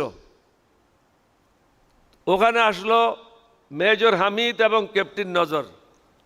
মেজর হামিদ ছিল জিয়াউর রহমান সাহেবের কোর্সমেট।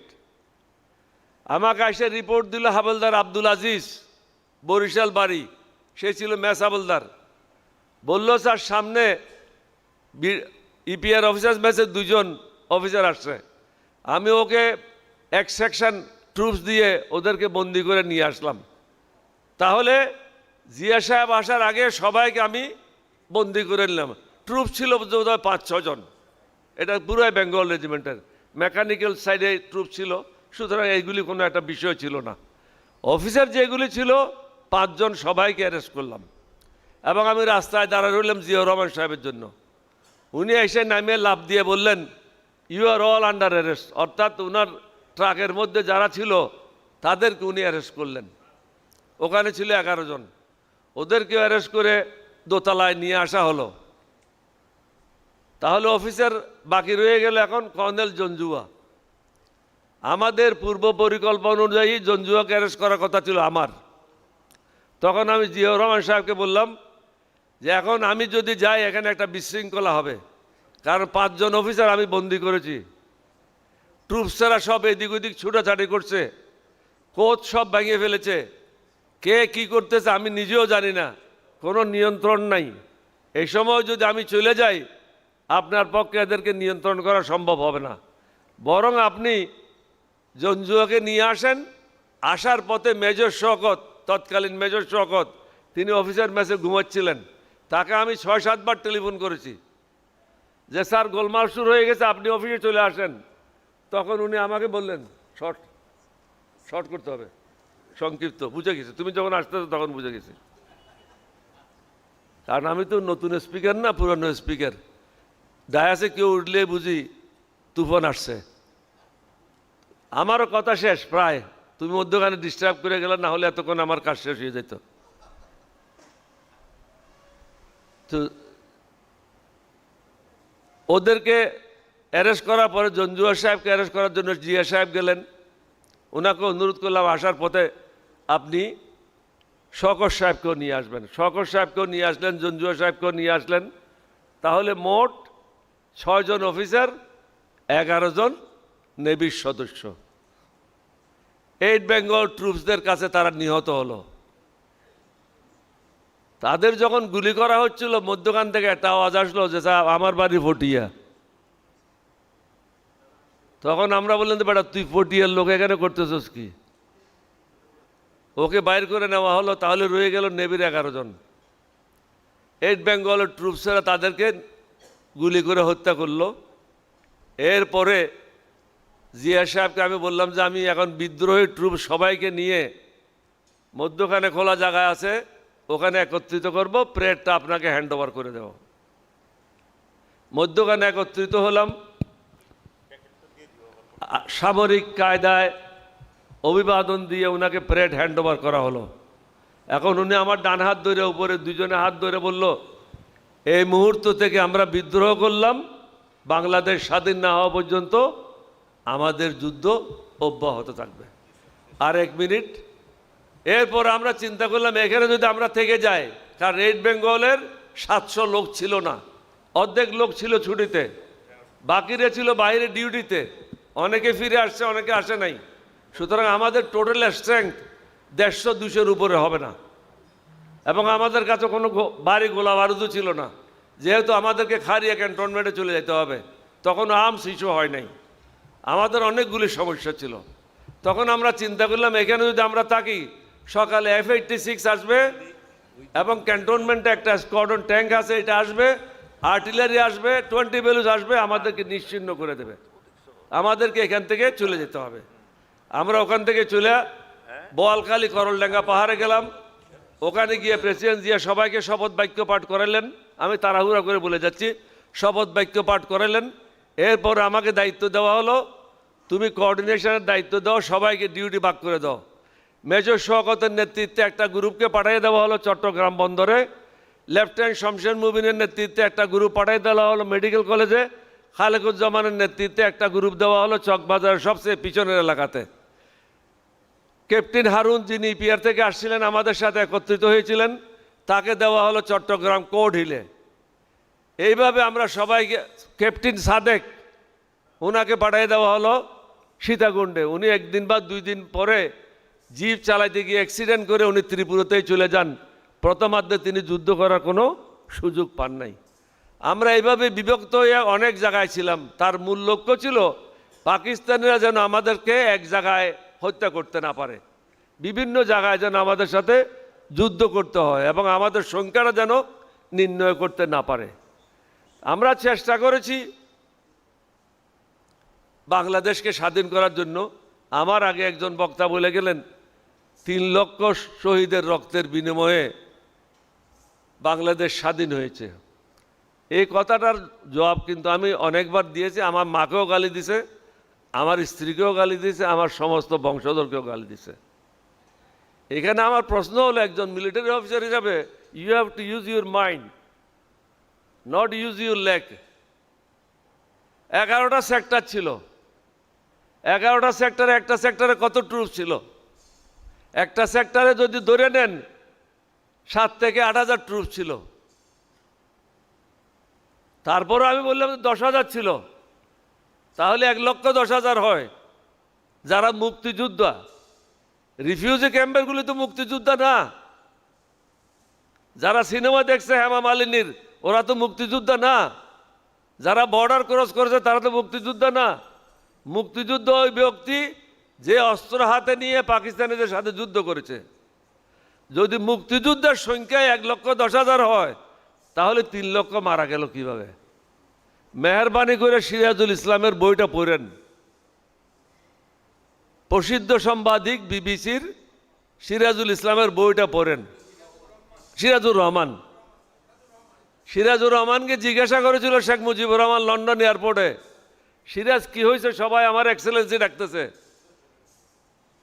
বলে যে স্যার আপনি এখন রাষ্ট্রপতি। বলে কিভাবে? বলে বাংলাদেশ স্বাধীন হয়ে গেছে। বল তাই নাকি? আপনারা যদি পাকিস্তানের এয়ার মার্শালের একটা বই পড়েন, যে এয়ার মার্শাল তাকে এসকর্ট করে নিয়ে গেছিল লন্ডন পর্যন্ত প্লেনে করে, তাকে $1 দেওয়া হয়েছিল বুট্টুর পক্ষ থেকে প্রেজেন্টেশন হিসাবে। উনি ওনার বইতে লিখেছেন এবং ওই কপিগুলি আমার কাছে আছে। ওই টাকাটা তো তিনি বাংলাদেশে জমা করে নাই, শুধু উনি ব্যস্ত ছিলেন এক্সেলেন্সি কেন ডাকতেছে।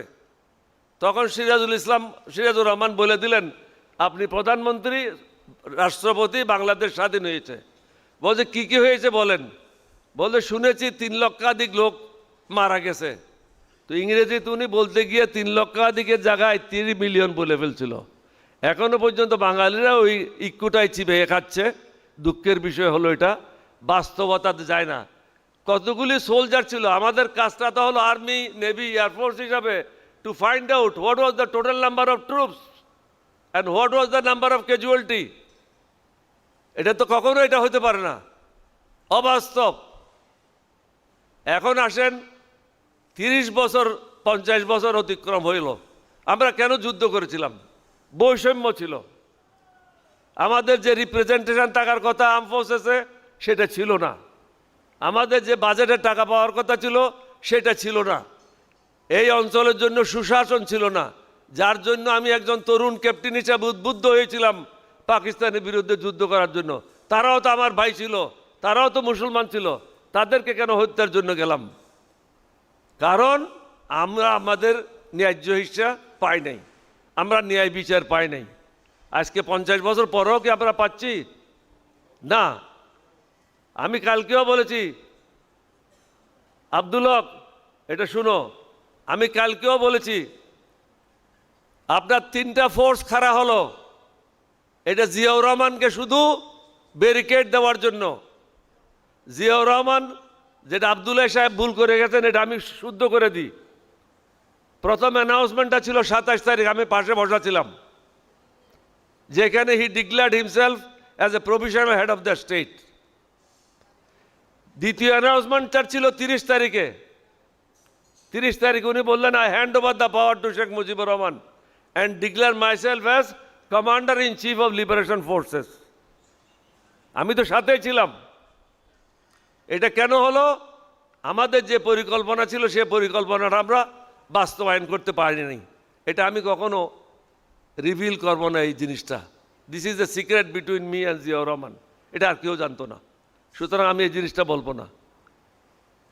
এইখানে একটা সরকারও ছিল, জিয়াউর রহমান যখন প্রেসিডেন্ট ছিল একটা সরকারও তো গঠন হয়েছিল। আমরা এইভাবে কাজগুলি করেছিলাম। কিন্তু দুঃখের বিষয় হলো সামরিক বাহিনীতেও বৈষম্য হলো। জিয়া সাহেবকে একগরে করার জন্য শফিউল্লাহ সাহেব এবং খালেদ মোশাররফ তেলডালা ক্যাম্পে একত্রিত হলো। একত্রিত হইয়া সাপ্লাই কোরের জেনারেল ওসমানী সাহেবকে কমান্ডার ইন চিফ বানালো। সাপ্লাই কোরের কোনো লোক তো কমান্ডার ইন চিফ হতে পারে না। কমান্ডার ইন চিফ হবে ফাইটিং আর্মসের। এটা শুধু জিয়াউর রহমানকে টেম করার জন্য, কন্ট্রোল করার জন্য। শফিউল্লাহ সাহেব নিজের জায়গায় থেকে গেলেন এসফোর্স নিয়ে তেলডালা ক্যাম্পে, তেলিয়াপাড়াতে, খালেদ মোশাররফ ত্রিপুরাতে থেকে গেলেন কে ফোর্স নিয়ে, জিয়াউর রহমানকে পাঠাই দিল তুরা, মেঘালয়ের গভীর জঙ্গলে, বাংলাদেশে যেন আর কখনো আসতে না পারে। তিনি আমার সাথে দেখা করার জন্য শ্রীনগর বিউপিতে আসলেন, বিদায় নিতে আসলেন। বলছে আমি তো এখন আমার আদি অক্ষর নামে জেড ফোর্স হয়েছে, আমি ওখানে যাচ্ছি। তা আমি বলছি আপনি যাচ্ছেন তো ভালো, আমার কাছে কিছু প্রত্যাশা করেন। তিনি বলেন যে আমি প্রত্যাশা এটাই করি, তুমি যদি আমার বন্ধু হিসাবে আমার সাথে থাকতা আমি খুব খুশি হইতাম। আমি যে আমি আপনার সাথে আছি। বলছে কীভাবে? আমি কালকে সকালে রওনা হব। বলছে তোমার পোস্টিং অর্ডার? তা আমি যে আমার কিসের আবার posting order? I M A rebel. আমি কি কোনো সংবিধান মেনে বিদ্রোহ করেছি? আমি কি কোনো কারণ নেতৃত্বে বিদ্রোহ করেছি? আমি তো আমার নিজের সফলতা হয়ে বিদ্রোহ করেছি। সুতরাং আমার জন্য আবার পোস্টিং অর্ডার কিসের? আমি সকালে আমার জিপ নিয়ে আমার অর্ডারলি আব্দুল হাকিম তাকে নিয়ে তুরার উদ্দেশ্যে রওনা হলাম। প্রতিমধ্যে কয়েক জায়গায় আর্মি ক্যাম্পে, ইন্ডিয়ান আর্মি ক্যাম্পে রাত্রি যাপন করলাম। শেষ পর্যন্ত তুরা ক্যাম্পে গেলাম। ওখানে গিয়ে দেখি গভীর জঙ্গল, জঙ্গল পরিষ্কার করলাম, জেড ফোর্স হেডকোয়ার্টার এস্টাবলিশ করলাম। প্রত্যেক ব্রিগেড হেডকোয়ার্টারে ইন্ডিয়ান আর্মি থেকে মেজর আসলো, ব্রিগেড মেজর, কে ফোর্সও আসলো, এস ফোর্সও আসলো, জেড ফোর্সও আসলো। জেড ফোর্সে যে আসছে তাকে আমি রাত্রেবেলা খুব ভালোভাবে আপ্যায়ন করলাম। আপ্যায়নের পর তারা বললাম যে সকালে নাস্তা করো আর এখান থেকে বাইকে যাও। ও বলে যে না আমি brigade major. I said no way, I am the bloody brigade major, you are not. তখন সকালে জিয়া সাহেব বলে তুমি কি ব্রিগেড মেজরের কাজ জানো? আমি বলি নো, আমি জানি না। কিন্তু আপনি তো ঢাকা ব্রিগেডের মেজর ছিলেন 2 মাস, আপনি তো কিছু কাজ জানেন। আর আমার যে সুবাদার মেজর রহমান, দ্বিতীয় বিশ্বযুদ্ধ থেকে সে ব্রিগেড হেডকোয়ার্টারে কাজ করেছে। সুতরাং তার কাছ থেকে শিখবো, আপনার কাছ থেকে শিখবো। কিন্তু ইন্ডিয়ান অফিসার জেড ফোর্সে থাকবে না। আমি ব্রিগেড মেজর দায়িত্ব নিলাম। এখানে ক্যাপ্টেন সাদেক নাই। ক্যাপ্টেন সাদেক কিছুদিনের জন্য ডিকিউ ছিল, পরে তাকেও আমরা 8 বেঙ্গলে পাঠাই দিলাম। তখন আমি ডিকিউ, ব্রিগেড মেজর, G3 সব কিছুর দায়িত্ব আমি আব্দুল হক, এটা শুনো, ইটস ভেরি ইম্পর্টেন্ট। বৈষম্য শুধু বাইরে হচ্ছে না, বৈষম্য আর্মিতেও হয়, এটা দেখাশোনার জন্য তোমাকে। আমি একমাত্র Bangali brigade major, first brigade major of Bangladesh army. 1971 সালে আমার পার্ট 2 অর্ডার হয় নাই। 1972 সালে আমার পার্ট 2 অর্ডার হয় নাই। 1973 সালে আমার পার্ট 2 অর্ডার হয় নাই। 1974 সালে আমার পার্ট 2 অর্ডার হয় নাই। এর থেকে আর বড় বৈষম্য কি? এটা তো বাংলাদেশের জন্য একটা গৌরবের বিষয় ছিল, একজন বাঙালি কাজ না জানা সত্ত্বেও ব্রিগেড মেজর কাজ করেছে। কিন্তু আমার অর্ডার ছিল না। 1975-এর নভেম্বরে যখন আমি আর্মি হেডকোয়ার্টারে আসলাম প্রেসিডেন্ট জিয়ার সাথে, তখন আমি ব্রিগেডিয়ার নাসিম, পরে সেনা প্রধান, ওনাকে আমার অফিসে ডেকে পাঠালাম। I said within 2 hours part 2 order করে কপি আমার কাছে নিয়ে আসেন। That captain Oli was a brigade major from this period to this period. আমি কুমিল্লাতেও ব্রিগেড মেজর ছিলাম। তো বৈষম্য সর্বত্র হচ্ছে, কারণ আমরা আমাদের আল্লাহ রসুলের থেকে অনেক দূরে সরে গেছি। আমাদের মধ্যে নীতি নৈতিকতা কাজ করছে না। আমরা হলাম কি পাইলাম কি খাইলাম, নদ গানগত, হারাম আর হালাল, এটার মধ্যে কোনো পার্থক্য নেই। বিগত নির্বাচন এটারই একটা উৎকৃষ্ট প্রমাণ। আপনাদের সবাইকে ধন্যবাদ। আসসালামু আলাইকুম ওয়া রাহমাতুল্লাহ। সবার কাছে ক্ষমা চাই সময় নেওয়ার জন্য। আসসালামু আলাইকুম। নাহমাদুহু নুসাল্লি আলা রাসূলিল কারীম। আসসালামু আলাইকুম ওয়া রাহমাতুল্লাহি ওয়া বারাকাতুহু। আজকে যে দিবসটা আমরা উদযাপন করছি, 100 বছর পরে আবার এই দিবসটা আসবে। কেন বলতে পারেন? এখন তো 2026, 26শে মার্চ, ঠিক আবার 100 বছর পরে 3026-এ হবে 26শে মার্চ। তখন এই পৃথিবীতে আমরা কেউ থাকবো না। শ্রদ্ধেয় প্রধান অতিথি কর্নেল ডক্টর অলি আহমেদ বীর বিক্রম, অনেকেই আমরা জানি না, আমাদের শ্রদ্ধেয় এই মুক্তিযোদ্ধা অক্সফোর্ড ইউনিভার্সিটি থেকে আমাদের মুক্তিযুদ্ধের উপর গবেষণা করেছেন এবং সেজন্য তাকে সেই জন্যই তিনি ডক্টরেট ডিগ্রিটা পেয়েছেন। এটা আমাদের অনেকেই আমরা জানি না, এটা আমাদের দৈন্যতা। ক্ষমা চাচ্ছি সেজন্য শ্রদ্ধেয় প্রধান অতিথি এবং বর্ষিয়ান রাজনীতিবিদ, বর্ষিয়ান মিলিটারি অফিসার। আমাদের মিলিটারি অফিসারদের মধ্যে দুজন সিনিয়র আছেন, একজন হলেন 94 বছর plus AG Mahmud, air vice marshal AG Mahmud. স্যারকে আমি বলতে ভুলে গেছি, নাহলে স্যার আসতেন, আমি দুঃখিত সেজন্য। এরপরে বয়সের দিক থেকে আমাদের কর্নেল ডক্টর ওলি আহমেদ বীর বিক্রম, তিনি এমন একজন ব্যক্তিত্ব যার উপরে বলতে গেলে আমার আরেকটা অধিবেশন লাগবে। যদি আল্লাহ তৌফিক দেয় এই ধরনের মুক্তিযোদ্ধাদের সম্মাননা দেওয়ার ক্ষেত্রে যদি কোনো কাজ করতে পারি, তখন আমরা বলবো স্যারের উপরে। আমাদের এই মহতী অনুষ্ঠানে আরো দুইজন ব্যক্তিত্ব উপস্থিত আছেন। একজন হলেন, আপনারা সবাই চিনেন তাকে, দেখলে মনে হয় না যে আদৌ ওনার বয়স হয়েছে কিনা। তিনি হলেন বীর মুক্তিযোদ্ধা কবি আব্দুল হাই শিকদার, বর্তমান যুগান্তর পত্রিকার সম্পাদক। তিনি কবি, ইতিমধ্যে তার প্রায় 50টির উপরে প্রকাশনা আছে। নাম করা কবি, বিদ্রোহী কবির ধাঁচে উনি বড় হয়েছেন এবং মুক্তিযুদ্ধ করেছেন।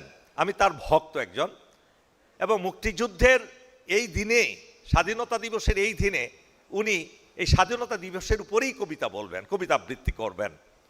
আরেকজন আছেন জাতীয় কবি, আমাদের জাতীয় লেভেলের কবি, বিশিষ্ট কবি, স্বনামধন্য কবি জাকির আবু জাফর।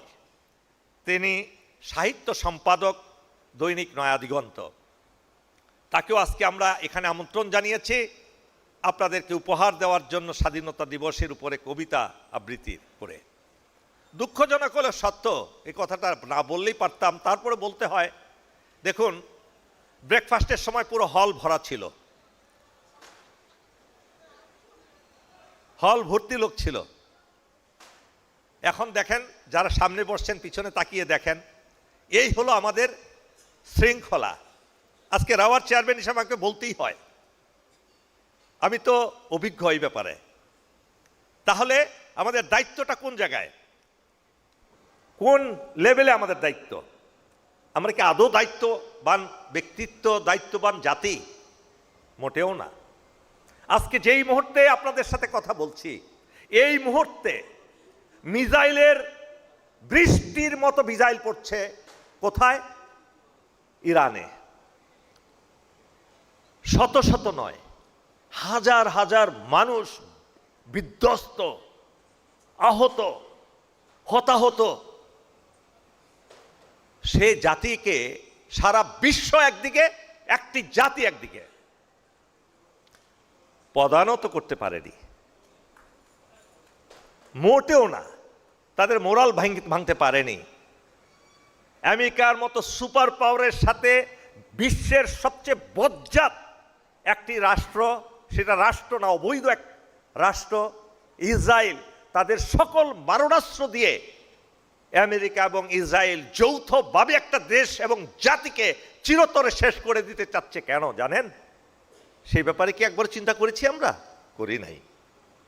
কেন? ওই চিন্তার শক্তি অন্ততপক্ষে আমাদের বাঙালি জাতির মধ্যে খুব কম। খাও দাও ফুর্তি করো। স্বাধীনতা যুদ্ধ, এই স্বাধীনতা যুদ্ধের যে স্পৃহা ছিল, যে আকাঙ্ক্ষা ছিল, সেটা কি ছিল? যে আমরা অভিযোগ করতাম পাকিস্তানিরা আমাদেরকে সাম্য দেয় না, তারা বিভেদ করে, তারা উঁচু আমরা নিচু, সাম্য নাই, তারা সব বড় বড় পদে থাকে, আমাদেরকে দেওয়া হয় না। তার মানে আমাদের সাম্য আনতে হবে। ন্যায় বিচার পাচ্ছি না, সে বিচার নাই, সেই জন্য আমরা স্বাধীনতা যুদ্ধ করেছি। আমি মুক্তিযোদ্ধার সামনে বলছি কথা।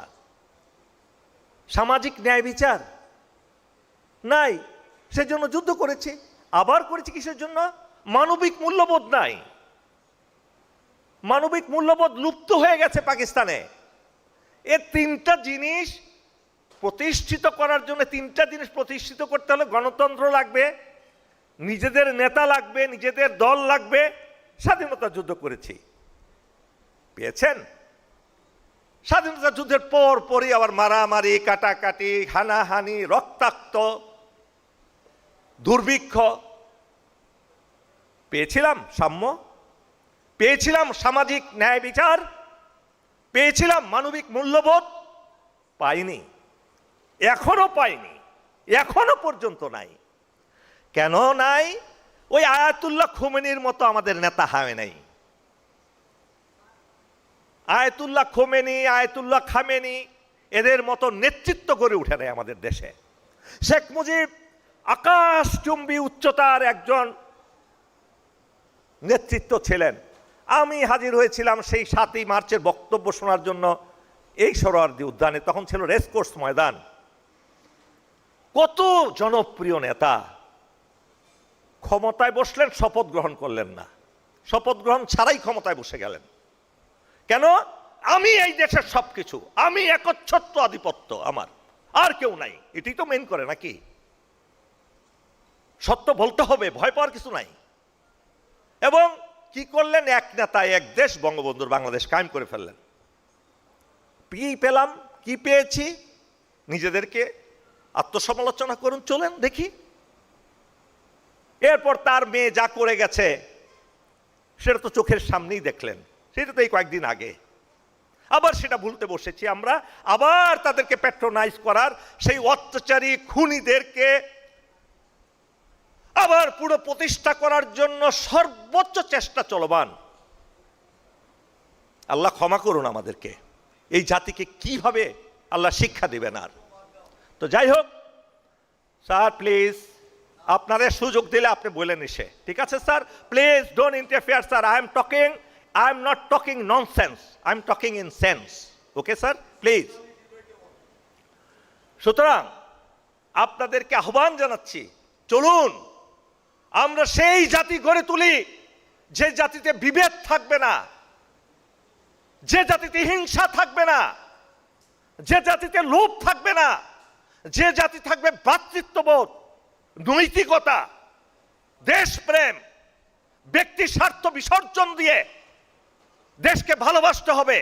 সেই জাতি তৈরি করতে না পারলে কোনো দিন এই জাতি কিয়ামত পর্যন্ত এই জঞ্জালের মধ্যে থাকবে।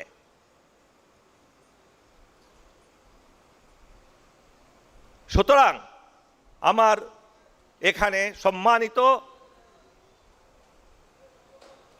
মেম্বার এবং আমাদের সম্মানিত মহিলাবৃন্দ, আমরা একটা বয়সে পার হয়ে আসছে, এখন মৃত্যুর সময়ে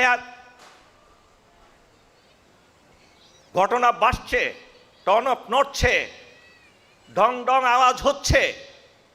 আমাদের যেতে হবে সে আল্লাহ রাব্বুল আলামিনের কাছে। কি জবাব দিব সেখানে? নিজের প্রতি দায়িত্ব, পরিবারের প্রতি দায়িত্ব, জাতির প্রতি দায়িত্ব কতটুকু পালন করলাম।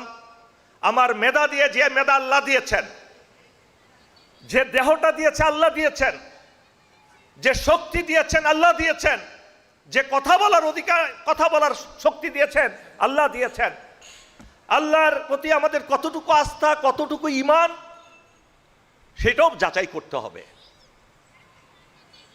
আমার সুপ্রিয় বন্ধু, আমার সুপ্রিয় সহকর্মী, আমার শ্রদ্ধা মহিলাবৃন্দ, আমি আজকে বিদ্রোহী কবির একটি চরণ পড়ে আমি আমার বক্তব্য শেষ করব। কাজী নজরুল ইসলাম, তিনিও একজন সেনাবাহিনীর হাবিলদার ছিলেন। হিংসা ছিল না তার ভিতরে, আমাদের ভিতরে হিংসা তার ভিতরে ছিল না। আজকে একজন আরেকজনকে সম্মান করতে জানি না আমরা, সম্মান বোধ নাই, এটা একটা দৈন্যতা আমাদের। বলবীর বলত উন্নত মম শির, শির নেহারি আমার নত শির ওই শিখর হিমাদ্রি। বলবীর বল মহাবিশ্বের মহাকাশ ভারী, চন্দ্র সূর্য গ্রহ তারা ছাড়ি, ভুলক ধুলক গোলক ভেদিয়া, খোদার আসন আরশ ছেদিয়া, উঠিয়াছে চির বিস্ময় আমি বিশ্ববিধাত্রীর। আমি চির দুর্দম দুর্বিনীত নৃশংস মহাপ্রলয়ের আমি নটরাজ, আমি সাইক্লোন, আমি ধ্বংস, আমি মহাভয়, আমি অভিশাপ পৃথিবীর, আমি দুর্বার, আমি ভেঙি করি সব চুরমার, আমি অনিয়ম উচ্ছৃঙ্খল, আমি দলে যাই যত বন্ধন, যত নিয়ম কানুন শৃঙ্খল।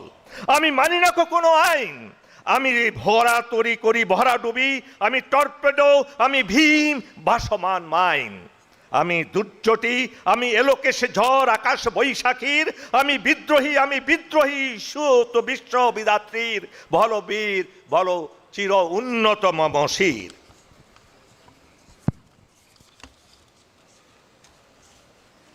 আমি মহাবিদ্রোহী রণক্লান্ত, আমি সেই দিন হব শান্ত, যবে উৎপীতের ক্রন্দন রোল আকাশে বাতাসে ধ্বনিবে না, অত্যাচারীর খড়গ কৃপান ভীম রণভূমে রণিবে না। বিদ্রোহী রণক্লান্ত, আমি সেই দিন হব শান্ত, আমি চির বিদ্রোহী বীর, আমি বিশ্ব ছাড়াই উঠিয়াছি একা চির উন্নত শির। ধন্যবাদ সকলকে, আল্লাহ হাফেজ। ধন্যবাদ স্যার। বিসমিল্লাহির রহমানির রহিম। শ্রদ্ধেয় প্রধান অতিথি, সম্মানিত চেয়ারম্যান রাওয়া, উপস্থিত ভদ্র মহিলা ও ভদ্র মহোদয়গণ, আসসালামু আলাইকুম। আজকে 26শে মার্চ স্বাধীনতা দিবস। 55 বছর আগে 1971 সালে 26শে মার্চ এই দিনটাই স্বাধীনতা ঘোষণা করা হয়েছিল। 30 লক্ষ শহীদের রক্তের বিনিময়, 2 লক্ষ মা বোনের সম্মানের বিনিময় এই অর্জিত স্বাধীনতা, আমি তাদের প্রতি শ্রদ্ধা জ্ঞাপন করি। আমি আজকে এখানে দাঁড়িয়ে সেই 1971 সালের 26শে মার্চের দিকে ফিরে যাচ্ছি। আমার বয়স এখন 73 বছর, তখন বয়স ছিল 20 বছর, আমি কলেজের ছাত্র ছিলাম। স্বাধীনতা তো একদিনে আসে নাই, ধাপে ধাপে তৈরি হয়ে স্বাধীনতা আসছে। আমি 67 সালে 6 দফা আন্দোলন দেখেছি, 69 সালে গণ অভ্যুত্থান দেখেছি, 70-এর নির্বাচন দেখেছি, তারপরে সে 71-এর মার্চের অসহযোগ মনোভাব এবং আমাদের সংখ্যাগরিষ্ঠ দলের সদস্য হয়েও আমরা দেশকে তাদের প্রাপ্য অধিকার পাই নাই। তারপরে 25শে মার্চ রাত্রে, এই যে কালো রাত্রে আমাদের উপরে যে অত্যাচার শুরু হলো, নির্মমভাবে পাকিস্তান আর্মি যে আমাদের অত্যাচার করলো, 26শে মার্চ আমরা স্বাধীনতা ঘোষণা করল। 26শে মার্চ আমার কাছে মনে হয় এটা একটা রক্ত ভেজা দিন। 1971 সালের 1971 সালের এই মার্চ মাস আসলে আমার মনে হয় অগ্নিঝরা মাস। আমাকে 1 সালের মার্চ মাস মনে হয় রক্ত ভেজা মাস। আমার মার্চ মাস আসলে মনে হয় 71 সালের এটা বিদ্রোহের মাস। আমি অগ্নিঝরা মাস কেন বলবো? আমাদের বাঙালি জাতি এমন এক জাতি, আমরা পড়েছি যে পৃথিবীর ভিতরে সেরা দেশ বাংলাদেশ। আর আমি এই বাংলাদেশ স্বাধীনতা অর্জন করেছিল বলে আমি বাংলাদেশ সেনাবাহিনীতে এসেছিলাম, এবং বাংলাদেশ সেনাবাহিনীতে এসেছিলাম বলে আমি জাতিসংঘে চাকরির সুযোগ পেয়েছিলাম। সে কারণে আমি ইরান, ইরাক, সৌদি আরব, কুয়েত এবং ওয়েস্ট আফ্রিকা চাকরি করার সুযোগ হয়েছিল। এবং আমি বুঝেছি যে আমার দেশটা সত্যি সেরা এবং জাতি হিসেবে আমরা অনেক বড়। এ দেশটা স্বাধীন হলো, সহজে হয় নাই। 1 কোটির মতো লোক শরণার্থী হয়ে পার্শ্ববর্তী দেশে আশ্রয় নিয়েছিল। এক দেশের প্রায় লক্ষাধিক ছেলে আবাল বৃদ্ধ বনিতা হয়েও, কৃষক শ্রমিক হয়েও ছাত্রদের সঙ্গে মিশে তারা মুক্তিযোদ্ধার ট্রেনিং করেছিল। তারপরে তারা এই দেশের স্বাধীনতা সংগ্রামে অংশগ্রহণ করে। আমাদের দেশের মুক্তিযুদ্ধ ছিল একটা জনযুদ্ধ। এই জনযুদ্ধ সর্বস্তরের লোকরা অংশগ্রহণ করে। আমি একজন মুক্তিযোদ্ধা, তখন আমার বয়স 20 বছর, আমি কলেজে পড়ি। আমি যখন আমার বাড়ি সাতক্ষীরা, ওপারে বসিরহাট, পাশে ক্যালকাটা, দেখেছি কিভাবে এদেশের শরণার্থীর ওপাশে পার হয়ে যায় এবং কীভাবে ইয়েত ক্যাম্পে যাইয়ে ছাত্র, কৃষক, শ্রমিক এরা সব ট্রেনিং প্রাপ্ত হয়। দেশে আসার পরে আমি এখন আর্মিতে এসে বুঝি যে লজিস্টিক সাপোর্ট ছাড়া যুদ্ধ হয় না। মানে সামনে যুদ্ধ করে পদাতিক, পিছনে লজিস্টিক সাপোর্ট দেয়। কিন্তু 71 সালের যুদ্ধের সময় যারা এই মুক্তিযোদ্ধাদের সাপোর্ট দিয়েছিল এদেশের জনগণ, মা বোনেরা, তারাই তাদের খাবার দাবার দিচ্ছে, তারাই তাদের যুদ্ধটা আগ্রহ দেখাইছে। যার জন্য 9 মাসের যুদ্ধের পরে এত তাড়াতাড়ি কোনো দেশ স্বাধীন হয় না। এটা আমি কেন বলবো? আমি জাতিসংঘের চাকরির সুবাদে আমি দেখেছি ইরান ইরাকের ধ্বংস অবশেষ দেখেছি, ইরাক কুয়েতের যুদ্ধের পরে পুনর্গঠনে অংশগ্রহণ করেছি, আমি আফ্রিকায় সিরিয়ালিয়ান লাইবেরিয়ায় ধ্বংস অবশেষ দেখেছি এবং রিফিউজিদের কষ্ট দেখেছি। এখন চিন্তা করেন আজকে যে 10 লক্ষ বার্মার রোহিঙ্গারা এসে আমাদের এখানে আশ্রয় নিছে, আমরা বাঙালিরা কত উদার যে তাদেরকে আশ্রয় দিচ্ছি। ছোট দেশ, আমি বাংলাদেশকে সেরা দেশ কেন বলি? যে 54,000 বর্গমাইল, এখানে 22 কোটি লোক বাস করে। আমাদের কষ্ট আছে, তারপরেও কিন্তু আমরা রোহিঙ্গাদের আশ্রয় দিচ্ছি এবং মানবতার পরিচয় দিচ্ছি। 1971 সালের যুদ্ধের পরে এদের যখন স্বাধীন হয় তখন কিন্তু ডলারের দাম ছিল 4 টাকা, $1 সময় 4 টাকা 76 পয়সা। এখন $1 সময় 127 টাকা। চাল ছিল 12 আনা বা 1 টাকা, এখন তো চাল হচ্ছে 80 টাকা। কিন্তু কেউ কিন্তু না খেয়ে মরতেছে না, এখন কিন্তু সবাই সচ্ছল আছে। আমি 30 বছর আর্মিতে চাকরি করেছি, 20 বছর সিভিলে চাকরি করেছি। 20 বছর সিভিলে চাকরি করেছি মানে কি, আমি গার্মেন্টসে চাকরি করেছি 12 বছর, টেক্সটাইলস করেছি 4 বছর, আর সেনাকল্যাণ সংস্থা করেছি 4 বছর। আমার এই 20 বছরে আমি দেখছি সত্যি আমরা কত পরিশ্রমী। আর আমি যখন জাতিসংঘে চাকরি করছি দেখেছি যে আমাদের লোকরা মিডল ইস্টে কী পরিশ্রম করে। 1 লাখ লোক এই রেমিটেন্স আদায় করে, 1 লাখ লোক বাংলাদেশ স্বাধীন হয়েছে বলে, বাংলাদেশ পরিচিত হয়েছে বলে, আর 1 লক্ষ লোক মালয়েশিয়া, মিডল ইস্টে বিভিন্ন দেশে তারা কাজ করে, ইংল্যান্ডে বিভিন্ন দেশে কাজ করে, এবং তারা যে রেমিটেন্স পাঠায় সেই রেমিটেন্স দ্বারা কিন্তু আমরা আজকে অনেকটা স্বাবলম্বী। তারপরে দেখেন আমরা আমাদের মানুষরা কত উদার, যা আনে তাই দিয়ে কিন্তু সংভ্রম করে, এবং এই স্বাধীনতা আসছে বলে আজকে কিন্তু আমাদের কেউ বলতে পারবে না যে 80 টাকা চাউল, 120 টাকা সবজি আমরা না খেয়ে আছি। আমরা কিন্তু স্বাধীনতা, এগুলো সুফল, এগুলো স্বাধীনতার সুফল। তাই 1971 সালের মার্চ মাসকে আমি বলবো এটা অগ্নিঝরা মাস ছিল, এটা রক্তে ভেজা মাছ। অগ্নিঝরা বলবে এই জন্য যে কি সংগ্রাম আমরা করেছি। আর 25শে মার্চ রাত্রে, যে কালো রাত্রে যে পাকিস্তান আর্মি আমাদের উপরে আক্রমণ করলো, কি রক্তে ভেজা দিনগুলো হয়ে গেল। আর সেই দিন কিন্তু আর্মি, আমরা জনগণ সবাই কিন্তু বিদ্রোহ ঘোষণা করলাম। বড় ঐতিহ্যবাহী মাস, বড় দুঃখ, বেদনা এবং আনন্দেরও বটে যে আমরা স্বাধীনতা ওই মার্চ মাসে আমরা ঘোষণা করেছি। আজকে আমরা শ্রদ্ধার সঙ্গে স্মরণ করছি ওই সব শহীদানদের, যারা এদেশকে আমাদের মুক্ত করার জন্য সংগ্রাম করেছেন, যারা শহীদ হয়েছেন। আপনারা তাদের জন্য দোয়া করবেন, আমরা তাদের জন্য দোয়া করি। আল্লাহ আপনাকে ভালো রাখুক। খোদা হাফেজ। ধন্যবাদ। আজকে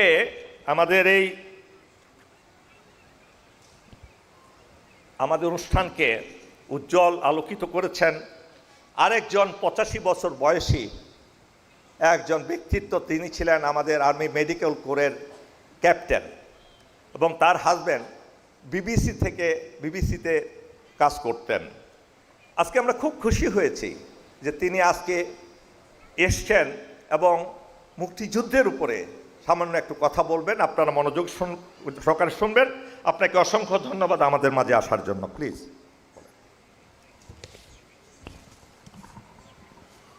আসসালামু আলাইকুম। আমি ক্যাপ্টেন আনোয়ারা, রিটায়ার্ড। এখানে আমি অনুরোধ করেছি ওনাকে যে আমাকে দুটো কথা বলতে দেওয়ার জন্য। হয়তো জীবনে আর কখনো বলার আমি সুযোগ পাব না এই পরিবেশে এবং এইসব মানুষদের কাছে। আজকে আমাদের সামনে আছেন মহান স্বাধীনতা যুদ্ধের মুক্তিযোদ্ধা অলি আহমেদ বীর বিক্রম সাহেব, এবং আপনারা এখানে যারা যারা অতিশয় বিখ্যাত এবং জ্ঞানী মানুষেরা আছেন, আমি তাদের নাম জানি না বলে বলতে পারছি না, তবে সবাইকে আমি আমার সালাম জানাচ্ছি। কৃতজ্ঞতা জানাচ্ছি আমাকে কথা বলতে দেওয়ার জন্য। আমি হয়তো আর জীবনে কোনো দিন এভাবে কথা বলতেও পারবো না। আমি আর্মি মেডিকেল করে জয়েন করবার সঙ্গে সঙ্গে আমাকে এয়ারফোর্সে 1 বছরের মধ্যে এয়ারফোর্সের সেকেন্ডমেন্ট দেওয়া হয়। এইখানে আমাদের এয়ারফোর্সের যে আছে ওখানে আমি কাজ করতাম এমআই রুমে, মেডিকেল ইন্সপেকশন রুম, এখন হয়তো এটাই নাম তার। মেডিকেল ইন্সপেকশন রুমে আমি কাজ করতাম অ্যাজ এ মেডিকেল অফিসার। পাকিস্তানিদের আন্ডারে কাজ করতাম। আমার চাকরি শুরু হয়েছে পাকিস্তানে। 1967-এ আমি মেডিকেল করে জয়েন করি এবং 67 থেকে 74 পর্যন্ত আমি কাজ করি স্বাধীনতার যুদ্ধ। মহান স্বাধীনতার যুদ্ধ আমার চোখের সামনে ঘটেছে। আমি তখন এয়ারফোর্সের এমআইরুমে কাজ করতাম। আমার চোখের সামনে এক একজন ইয়াং এক একজন অফিসার চলে যাচ্ছেন মুক্তিযুদ্ধে, আমি তাকিয়ে দেখছি কিন্তু আমি কিছু করতে পারছি না। আমার 2 ছোট ছোট বাচ্চা ছিল। আমি মেডিকেল ইন্সপেকশন রুমে সর্বক্ষণ মহিলাদের ডিউটি করেছি, মহিলাদের দেখেছি, কখনো কখনো হয়তো ছেলে অফিসারদের দেখেছি যখন কেউ থাকতো না। এবং সেই সময় আমি যে ভীষণ বিকট অভিজ্ঞতার সম্মুখীন হয়েছি, আমার চোখের সামনে ইয়াং অফিসার একজন একজন করে মুক্তিযুদ্ধে চলে যাচ্ছেন, সুলতান মাহমুদ এবং এই যারা পরবর্তীকালে আমাদের মানে অনেক স্বনামধন্য সমস্ত কাজকর্ম করেছেন, তারা সব চলে যাচ্ছেন মুক্তিযুদ্ধে, কিন্তু আমি যেতে পারছি না, আমার যাওয়ার মতো অবস্থা ছিল না তখন। কিন্তু ভাগ্যক্রমে আমাদের তখন এমআই রুমের যিনি মেন অফিসার ছিলেন, যাদেরকে আমরা এসএমও বলি, সিনিয়র মেডিকেল অফিসার, তিনি ছিলেন একজন ক্রিশ্চিয়ান, ডক্টর হারবার্ট সারাফ। আপনারা হয়তো তার নামও শোনেননি।